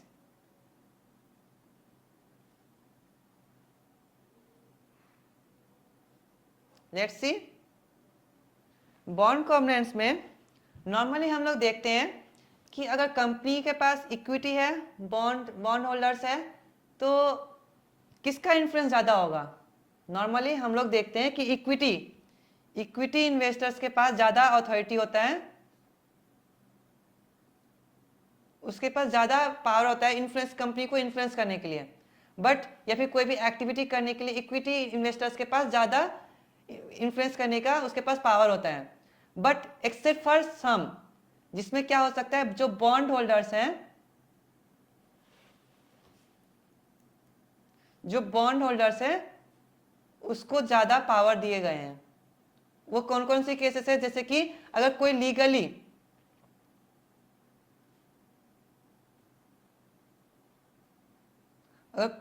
लीगली इन्फोर्सिएबल रूल्स है या फिर कोवेनेंट्स बनाया गया है, अगर कोई भी लीगली इन्फोर्सिबल रूल्स या फिर कोवेनेंट्स के थ्रू आपको बोला गया है कि बॉन्ड होल्डर्स को ये पावर दिया जाएगा, ये अथॉरिटी है, तो उसमें क्या होगा, बॉन्ड होल्डर्स के पास ज्यादा पावर होगा इन चीजों में then the equity investors.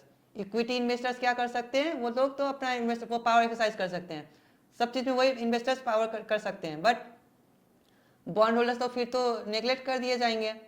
So there are some enforceable laws that are legally enforceable and some covenants, जिसके वजह से क्या होगा, बॉन्ड होल्डर्स के पास अथॉरिटी दिया जाएगा जिससे वो क्या कर सकते हैं, वो लोग अपना पावर एक्सरसाइज कर सकते हैं, और that will B superiority over equity holders. मतलब बॉन्ड होल्डर्स के पास कुछ चीजों के बारे में सुपेरिटी होगा, नॉट किसके किसके अगेंस्ट में, इक्विटी होल्डर्स के अगेंस्ट में। तो वो चीजें कहाँ दिए जाएंगे, बॉन्ड कॉवेनेंट्स के थ्रू दिया जाएगा या फिर एक लीगली इन्फोर्सिएबल रूल्स ड्राफ्ट किए जाएंगे। तो अगर इस तरीके से किए जाते हैं तो बॉन्ड होल्डर्स के पास ज्यादा सुपेरिटी होगा। और ये क्या है, कॉवेनेंट्स किस तरह, कौन कौन से टाइप्स के होते हैं, एक तो होगा एफर्मेटिव,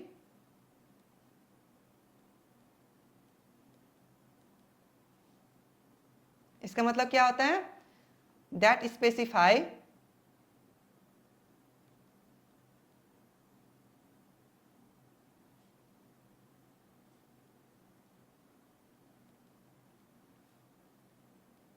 एफर्मेटिव में क्या होता है, इश्यूअर्स को बताया जाएगा जो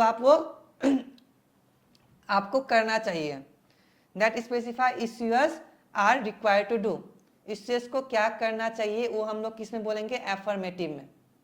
एफर्मेटिव कॉवेनेंट्स में क्या बोला जाएगा, इश्यूअर्स को क्या करना चाहिए। और नेगेटिव में क्या होगा,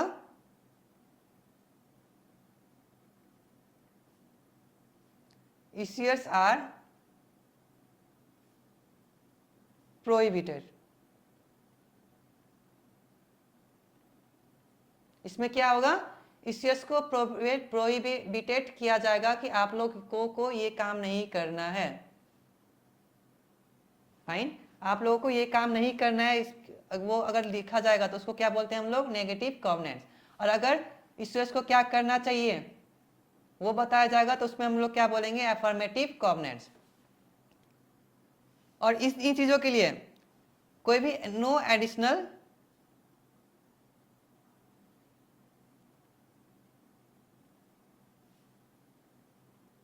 कॉस्ट ऑन इश्यूअर, इन चीजों के लिए no additional cost on issuer. जो एफर्मेटिव होंगे, जो एफर्मेटिव कॉवेनेंट्स होंगे, फॉर एग्जांपल ये क्या होते हैं, जो आपके एफर्मेटिव कॉवेनेंट्स होते हैं ना, वो एक एडमिनिस्ट्रेटिव नेचर के होते हैं, it will be in the nature of administrative, एक एडमिनिस्ट्रेटिव नेचर के होते हैं, जैसे कि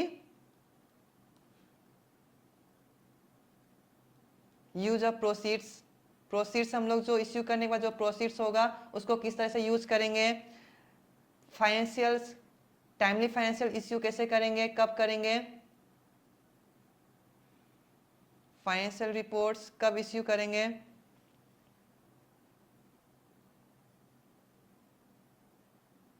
सीनियरिटी। तो ये सब हम लोग जो एडमिनिस्ट्रेटिव, ये सब जो चीजें एडमिनिस्ट्रेटिव नेचर के होंगे वो चीजें हम लोग कहाँ डील करेंगे, एफर्मेटिव कॉवेनेंट्स में, कि हमें क्या क्या करना चाहिए, इश्यूअर को क्या क्या करना चाहिए। बट अगर कुछ चीजें रेस्ट्रिक्ट कर दिया गया है, जो प्रोहिबिटेड कर दिया गया हो, अगर वो चीज डिस्कस करते हैं तो वो कहाँ पर दिया जाएगा, नेगेटिव कॉवेनेंट्स। और इन चीजों के लिए कोई भी एडिशनल कॉस्ट इश्यूअर को नहीं दिया जाएगा, कुछ भी एडिशनल कॉस्ट नहीं दिया जाएगा, फाइन, ओके। आपको ये टॉपिक पढ़ने थे बॉन्ड कॉवेनेंट्स में। एक बार आप देख लीजिए, यहाँ पे आप नोट्स के थ्रू देख लीजिए, यील्ड मेजर्स हमने पढ़ लिया, उसके बाद हमने यील्ड कर्व्स पढ़ लिया, सोर्स ऑफ रीपेमेंट हमने पढ़ लिया, बॉन्ड कॉवेनेंट्स हमने पढ़ लिया। इसके साथ ही आपको मैंने नोट्स में कुछ एग्जिबिट दिए हैं। उसमें क्या है ना, आपको इंस्टीट्यूट के अगर कुछ पढ़ने हैं, इंस्टीट्यूट के मॉड्यूल आपको वैसे तो पढ़ना नहीं पड़ेगा, मेरा नोट्स काफ़ी है, तो बट आप जैसे कि उसमें कुछ एक्स्ट्रा दिए गए जो बस समझने के लिए होगा। आप ये नोट्स पढ़ने के बाद आप वो खुद रीड आउट कर सकते हो, इतना रीड आउट कर लीजिए, आप समझ जाओगे। तो ये एग्जिबिट मैंने इस बिहाफ में दिया है कि मतलब आपको ना लगे कि मैंने इंस्टीट्यूट का बुक नहीं पढ़ाया है, मैंने सारे कवर कर दिया है, आप बस ये एक बार देख लीजिएगा। ये बस एग्जिबिट है, वो मैंने आपको कंसेप्ट आपको क्लियर कर दिया है, आप बस एक बार देख लीजिएगा, कोई दिक्कत नहीं आएगी आपको। इसके साथ आपका क्या होगा, आपका चैप्टर लर्निंग मॉड्यूल 1 कंप्लीट हो गया। कंप्लीट हो गया तो और भी कुछ करना है? चलिए टाइम अभी बहुत बचा है, तो एक बार हम लोग क्या करते हैं ना, एक रफ क्वेश्चन देख लेते हैं हम लोग। रफली एक बार हम लोग क्वेश्चन देख लेते हैं कि हमने जो कंसेप्ट पढ़े हैं उसके अकॉर्डिंगली हम लोग आंसर्स कर पा रहे हैं कि नहीं। देखिए मैंने आपको आपके नोट्स में नोट्स तो दिया है, साथ में लास्ट में इंस्टीट्यूट के क्वेश्चंस उठा दिया। ये मेरे क्वेश्चन नहीं है, बिल्कुल नहीं है, मत बोलिएगा कि मेरा क्वेश्चन है। मैं आप लोग प्रैक्टिस कर पाओगे इसलिए मैंने यहाँ पर आपको वही क्वेश्चन दिए हैं कि आप लोग वो कंसेप्ट पढ़ने के बाद आपको जो इंस्टीट्यूट डिमांड कर रहा है वो आप कर पा रहे हो कि नहीं। ओके, तो ये देखिए फर्स्ट प्रैक्टिस प्रॉब्लम में है the annual coupon amount for a fixed rate is calculated bye.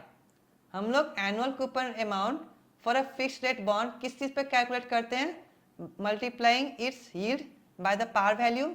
Par value पर मल्टीप्लाई करके, no, multiplying its coupon rate, yield को हम मल्टीप्लाई करते हैं क्या, नहीं, मल्टीप्लाइंग इट्स कूपन रेट हाँ मल्टीप्लाई करते हैं, by the price of the bond, price पर हम लोग करते हैं, नहीं, multiplying coupon rate, yes, by the par value of the bond, yes. हम लोग किस चीज पे करते हैं, कूपन रेट को मल्टीप्लाई करते हैं किस चीज पे, प्रिंसिपल अमाउंट पे। तो ये आंसर हमारा ठीक हो जाएगा, C is correct. Next question देखिए,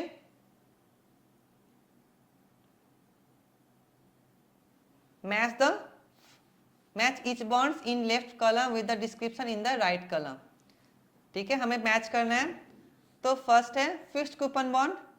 फिक्स्ड कूपन बॉन्ड में देखिए the difference between is issuance price and par value at maturity represents a community interest payment at maturity, ये होता है, नहीं, ये शायद जीरो कूपन बॉन्ड का है। Usually involves uniform payments that occur at monthly, quarterly, semi annually, yes, ये हो सकता है। Involves interest payment that reset periodically based on market factors. अगर मार्केट फैक्टर्स में रिफर करेंगे तो उसको क्या बोलते हैं हम लोग, फ्लोटिंग रेट नोट। मैंने आपको बताया था प्लस स्प्रेड होते हैं, क्रेडिट स्प्रेड। तो फ्लोट इसमें क्या हो जाएगा, फिक्स रेट में हमारा आ जाएगा 2, फ्लोटिंग रेट में क्या आ जाएगा 3, और जीरो कूपन में क्या आ जाएगा फर्स्ट। नेक्स्ट क्वेश्चन देखते हैं, क्वेश्चन क्या है,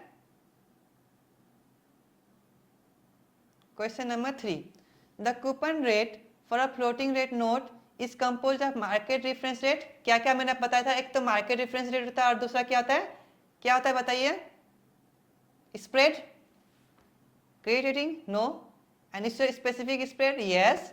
देखिए बी इज करेक्ट। सारे क्वेश्चन बन रहे हैं, चलो 3 क्वेश्चन तो बन गए। नेक्स्ट देखते हैं, हम लोग ज्यादा आ गए। Fourth, a sovereign bond is usually safer investment. Sovereign bond मतलब क्या होता है, national bond, then a corporate bond of similar maturity issued within a country, because, क्यों, corporate bonds are subject to inflation risk, ये मेरा reason था, नहीं, sovereign bonds are backed by taxation and fiscal power of issuing government. मैंने आपको बताया था उसके पास क्या होता है, फिस्कल पावर होता है। ये देखिए answer B, B is correct. देखिए आपको नोट्स पढ़ने हैं, मैंने कंसेप्ट पढ़ा दिया, नोट्स पढ़िए, आपका आंसर बन रहा है। और क्या चाहिए आपको, और कुछ नहीं, बस सॉल्व करने हैं। 3 ऑप्शंस होंगे, आपको एक में टिक लगाना है। Next, which of the following is the appropriate order of claims liquidation. देखिए ऑर्डर ऑफ क्लेम्स हम लोगों को करना है, तो सबसे पहले क्या होगा, देखिए ऑर्डर क्या होगा, पहले जूनियर को पेमेंट करेगा, नहीं, बिल्कुल नहीं, सीनियर को, यस सीनियर को, बट अनसिक्योर्ड को, अनसिक्योर्ड को हम लोग पेमेंट करते हैं पहले, नहीं, पहले सिक्योर्ड को करते हैं। सीनियर होगा सिक्योर्ड, फिर अनसिक्योर्ड, उसके बाद जूनियर। देखिए सी इज करेक्ट। से कितने इजी एग्जांपल, कितने इजी क्वेश्चन दिए गए हैं आपको। नेक्स्ट क्वेश्चन है, देखिए आप इसमें मैंने आपको क्या दिया ना, कुछ टर्म्स आपको यहाँ पर दिया गया है जो आपको एज इट इज पढ़ने हैं। आपको ये जैसे कि मैंने आपको डिस्क्राइब करने दिया है पारी पशु, इसका मतलब क्या होता है। ये बॉन्ड कॉम्बिनेट्स में आएगा, इसमें कॉम्बिनेट्स में आएंगे कि पारी पासु पर इश्यू किया जाएगा। ओके, एफर्मेटिव मैंने आपको पढ़ाया था ना, उसमें आपको इश्यू किया जाएगा। तो बट पारी पासु मतलब होता क्या है, आपको ये डेफिनेशन याद कर लेने हैं। आपको ऑप्शन दिए जाएंगे 2-3, आपको एक में टिक लगाना है। सो देखिए पारी पासु क्या होता है, equal footing in clause ensures that डेब्ट obligation is treated as the same as borrowers other senior debts. मतलब दूसरे सीनियर बॉन्ड्स के तरह ही आपको ये ट्रीट किया जाएगा। ठीक है, पारी पासु मतलब ये होता है। नेक्स्ट क्वेश्चन है क्वेश्चन नंबर 7 में क्या है, आपको match the following money market securities, capital market securities और परपेचुअल बॉन्ड्स। ये आपको मैंने पार्टिकुलरली समझा दिया था। मनी मार्केट में क्या होता है, 1 ईयर या फिर उससे कम। ये देखिए ऑप्शन देख लीजिए, public and private with a maturity of greater than 1, greater than 1 होगा तो क्या हो जाएगा कैपिटल मार्केट। अगर लेस देन 1 या फिर 1 हुआ तो क्या हो जाएगा मनी मार्केट। और नो मैच्योरिटी होगा तो क्या हो गया परपेचुअल। तीनों बन गए। नेक्स्ट है आपके पास क्वेश्चन नंबर 8।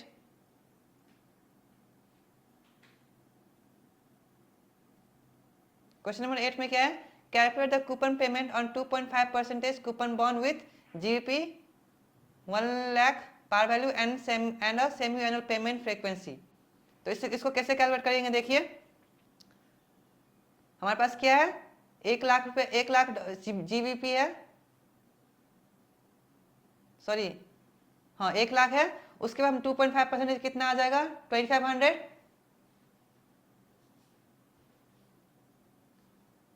1 लाख है, इसका 2.5% कितना आ गया 2500। इसको सेमी एनुअली करना है तो कितना आ जाएगा आधा 1250। आंसर ये आ गया। देखिए आंसर क्या है 1250 जीबीपी हो गया। नेक्स्ट है determine the appropriate FRN coupon and interest payment. आपको क्या दिया गया इसमें, European corporation issuer European 10 million FRN that pays quarterly interest equal to the 3-month MRR plus 125 basic points. If 3 months MRR is 0.5%, what is the corporation FRN coupon interest payable on the FRN for the period। हम लोग क्या निकालना है, interest payment निकालना है। हमें क्या क्या दिया गया है, MRR प्लस 125 बेसिक पॉइंट्स है। तो ये देखिए कैलकुलेशन यहीं पे आपको आपके पास मैंने दिया है। एफआरएन फ्लोटिंग रेट नोट कैसे कैलकुलेट हो रहा है, market reference rate plus spread. Market reference rate कितना दिया है आपको 0.5% नेगेटिव प्लस 1.25%। बेसिक पॉइंट्स में क्या करना होता है हमें, बेसिक पॉइंट में क्या आता है 125 बेसिक पॉइंट्स, इसको क्या करते हैं डिवाइड बाय 100, डिवाइड बाय 100 तो क्या आ जाएगा 1.25%। ठीक है, ये आ जाएगा 1.25%। तो हमारा एफआरएन का रेट कितना आ गया 0.75%। टोटल कितना आ गया, अब हमारे पास 10 मिलियन है तो क्या हो जाएगा 0.75% 75,000। और कैसे पेमेंट करना है हमें क्वार्टरली, तो इसको 4 से डिवाइड कर देंगे, आ जाएगा हमारे पास 18,750। राइट, हो गया। नेक्स्ट क्वेश्चन है फिल इन द ब्लैंक्स। यहाँ पे current yield is equal to the bond annual fill in the blank divided by the bonds price expressed as a percentage. If the bonds price were to fall, we will expect the current yield to। देखिए आपको मैंने current yield का पढ़ाया था, आपको मैंने calculation भी सिखाया था, is equal to the bond's annual coupon. Annual coupon rate होता है divided by the bond's price. मैंने आपको कैलकुलेट करके सिखाया था कि वहां पर क्या है, कूपन रेट को किस चीज से डिवाइड करेंगे, बॉन्ड्स का प्राइस से, express as a percentage. If the bond's price will fall we will expect the current yield to rise। Inverse relation हो जाएगा, अगर बॉन्ड्स का प्राइस गिर जाएंगे तो क्या होगा हमारा करंट यील्ड बढ़ जाएगा, जस्ट इनवर्स रिलेशन हो जाएगा। नेक्स्ट है हमारा फिल इन द ब्लैंक्स में A downward sloping curve indicates that yield to maturity on issuers long-term bonds are dash than yields to maturity on the issuers. और downward sloping curve indicates that the yield to maturity, मैंने आपको curve दिखाया था, एक side में क्या था yield to maturity या दूसरा में yield था और दूसरे टाइम में क्या था maturity. तो अगर क्या होगा indicates the yield to maturity on issuers longer term bonds are lower than yields to maturity on the issuers short term bonds. आपको ये फिल इन द ब्लैंक्स पढ़ लीजिएगा, आपको डायरेक्टली एग्जैक्ट क्वेश्चन आ जाएंगे तो आप ये कर लीजिएगा. अब यहाँ explain the difference in the source of repayment for secure and unsecure bonds. तो सिक्योर अनसिक्योर बॉन्ड्स में जो डिफरेंस मैंने आपको बताया था, अनसिक्योर बॉन्ड्स में क्या होगा, उसमें बस कैश फ्लो होंगे, और सिक्योर में क्या होगा कैश फ्लो और सेल्स होंगे, कोलैटरल होंगे.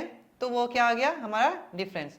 Unsecured bonds typically operating cash flows, while secured bonds also include specific assets on a secondary source of repayment in addition to the operating cash flows. ठीक है. Next है हमारे पास question number 13, describe the source of repayment of asset back securities. तो asset back securities का क्या हो जाएगा, asset back securities are cash flows from the group of loans और receivers owned by the special purpose issuer. SPB special purpose issuer से जो रिसीवल हम लोग अचीव करेंगे उससे हम लोग क्या कर देंगे, रीपेमेंट हो जाएगा. Match the bond covenants type in the left column with the examples in the right column.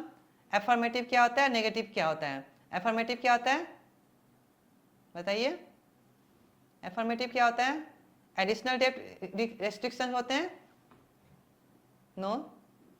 दूसरा क्रॉस डिफॉल्ट क्लॉज होते हैं, यस. क्या होते हैं, क्रॉस डिफॉल्ट क्लॉज होते हैं. नेगेटिव कॉवेनेंट देख लीजिए, नेगेटिव कॉवेनेंट्स देख लीजिए.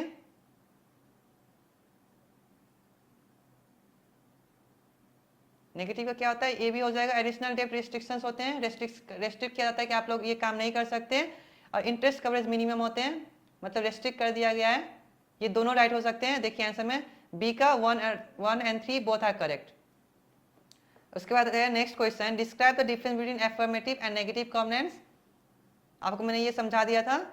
एफर्मेटिव में क्या था, क्या हम कर सकते हैं, और नेगेटिव में क्या था कि हमें कुछ क्या नहीं करना चाहिए. नेक्स्ट है 70 to 21. हमें क्या क्या करना है, हमें ये समरी से हमें समरी ये पहले पढ़ना है, उसके बाद हमें ये क्वेश्चंस डील करने हैं.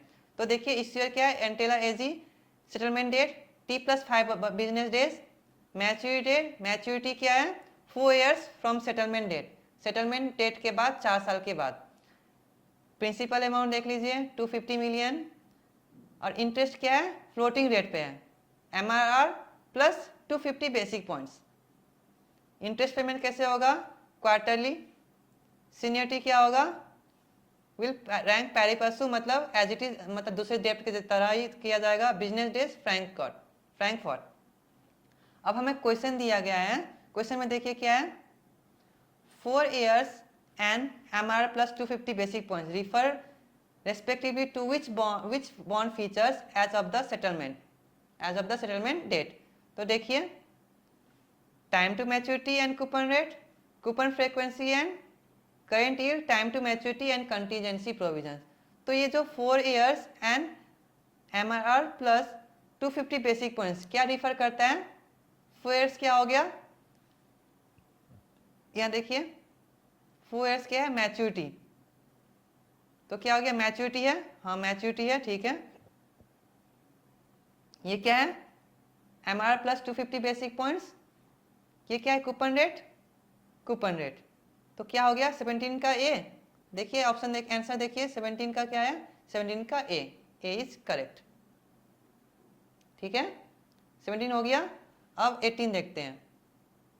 Which of the following statement best describe the source of repayment for Angela's AG floating rate?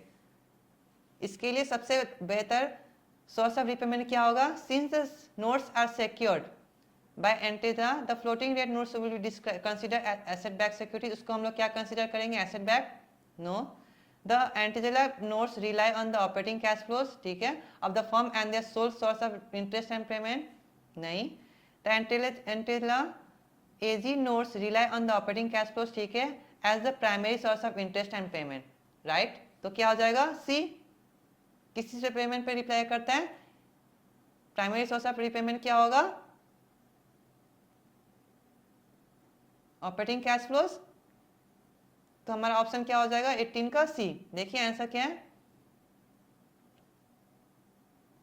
18 का सी है, हाँ 18 का सी है, देखिए 18 का C, right. 19th question, issuer specific credit spread rises to 50 basic points 1 year after the FRN issuance. Which of the following best describes how integer coupon rate will change?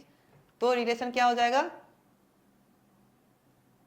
ये बोल रहा है कि अगर 25 बेसिक पॉइंट से credit spread change हो जाता है 1 year after FRN issuance.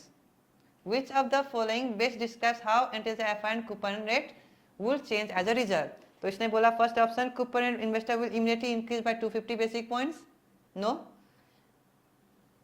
Will not become effective until the next full डेप्ट coupon rate, no, will remain unchanged, FIN coupon rate will remain unchanged. तो क्या हो जाएगा हमारे पास, एफआईएन रेट क्या हो जाएगा, अनचेंज हो जाएंगे। क्या है 19 का सी, C is correct. For until the FIN the spread is fixed at 250 basic points.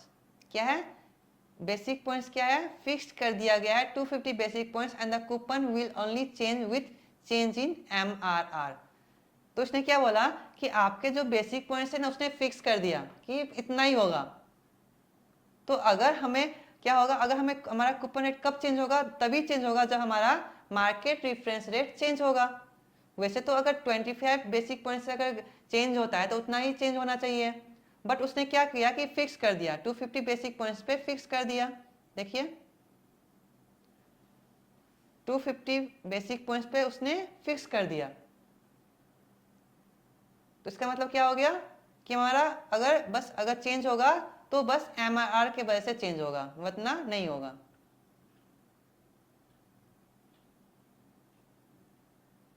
Next है हमारा, देखिए 19 का हो गया। 20, question number 20, calculate the values payment to bond on the maturity date. MRR कितना है 0.5% फॉर द फाइनल पेमेंट। हमारे पास MRR यहाँ पर दिया गया है 0.25%। तो हमें कैलकुलेट करना है, कैलकुलेट कर लीजिए। यहाँ देखिए आपको यहाँ पर आंसर मैंने दे दिया है। देखिए 0.25% है हमारे पास MRR। नेक्स्ट है हमारे पास 2.5% हमारा BPS, 250 BPS था, डिवाइड बाय 100, 2.5 हो गया, तो हमारे पास कितना रेट हो गया 2.75%। तो EUR का 2.75% कितना हो गया 68755,000। और हमें कैसे पेमेंट करना है क्वार्टरली, तो उसको 4 से डिवाइड कर दिया हम लोगों ने, तो कितना आ गया 17,18,750। और प्रिंसिपल पेमेंट कितना है 250 मिलियन। तो टोटल पेमेंट कितना आ गया हमारे पास 251,718,750। आंसर देखिए क्या है, आंसर बी है।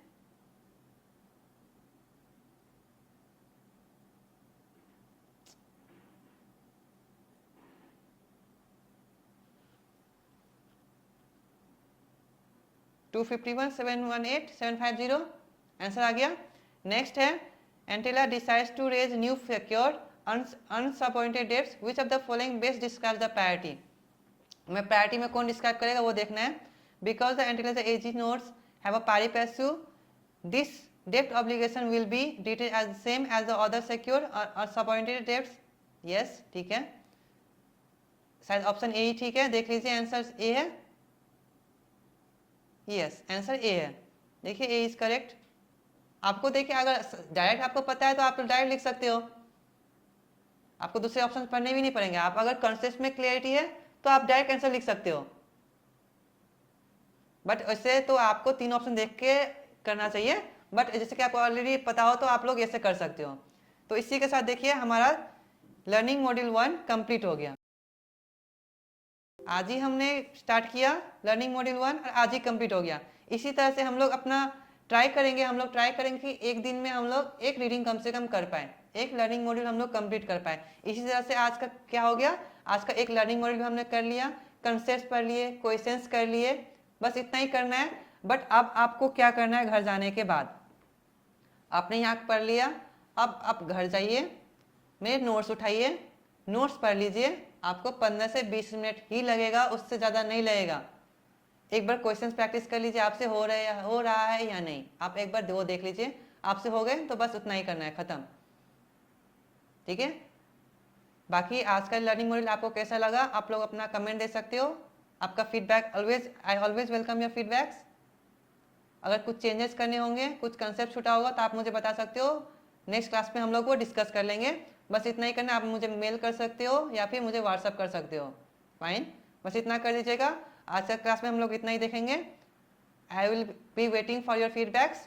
आज के लिए इतना ही, बाकी चीज़ें हम लोग नेक्स्ट क्लास में देखेंगे। Till then, good bye, see you all in the next class. Thank you.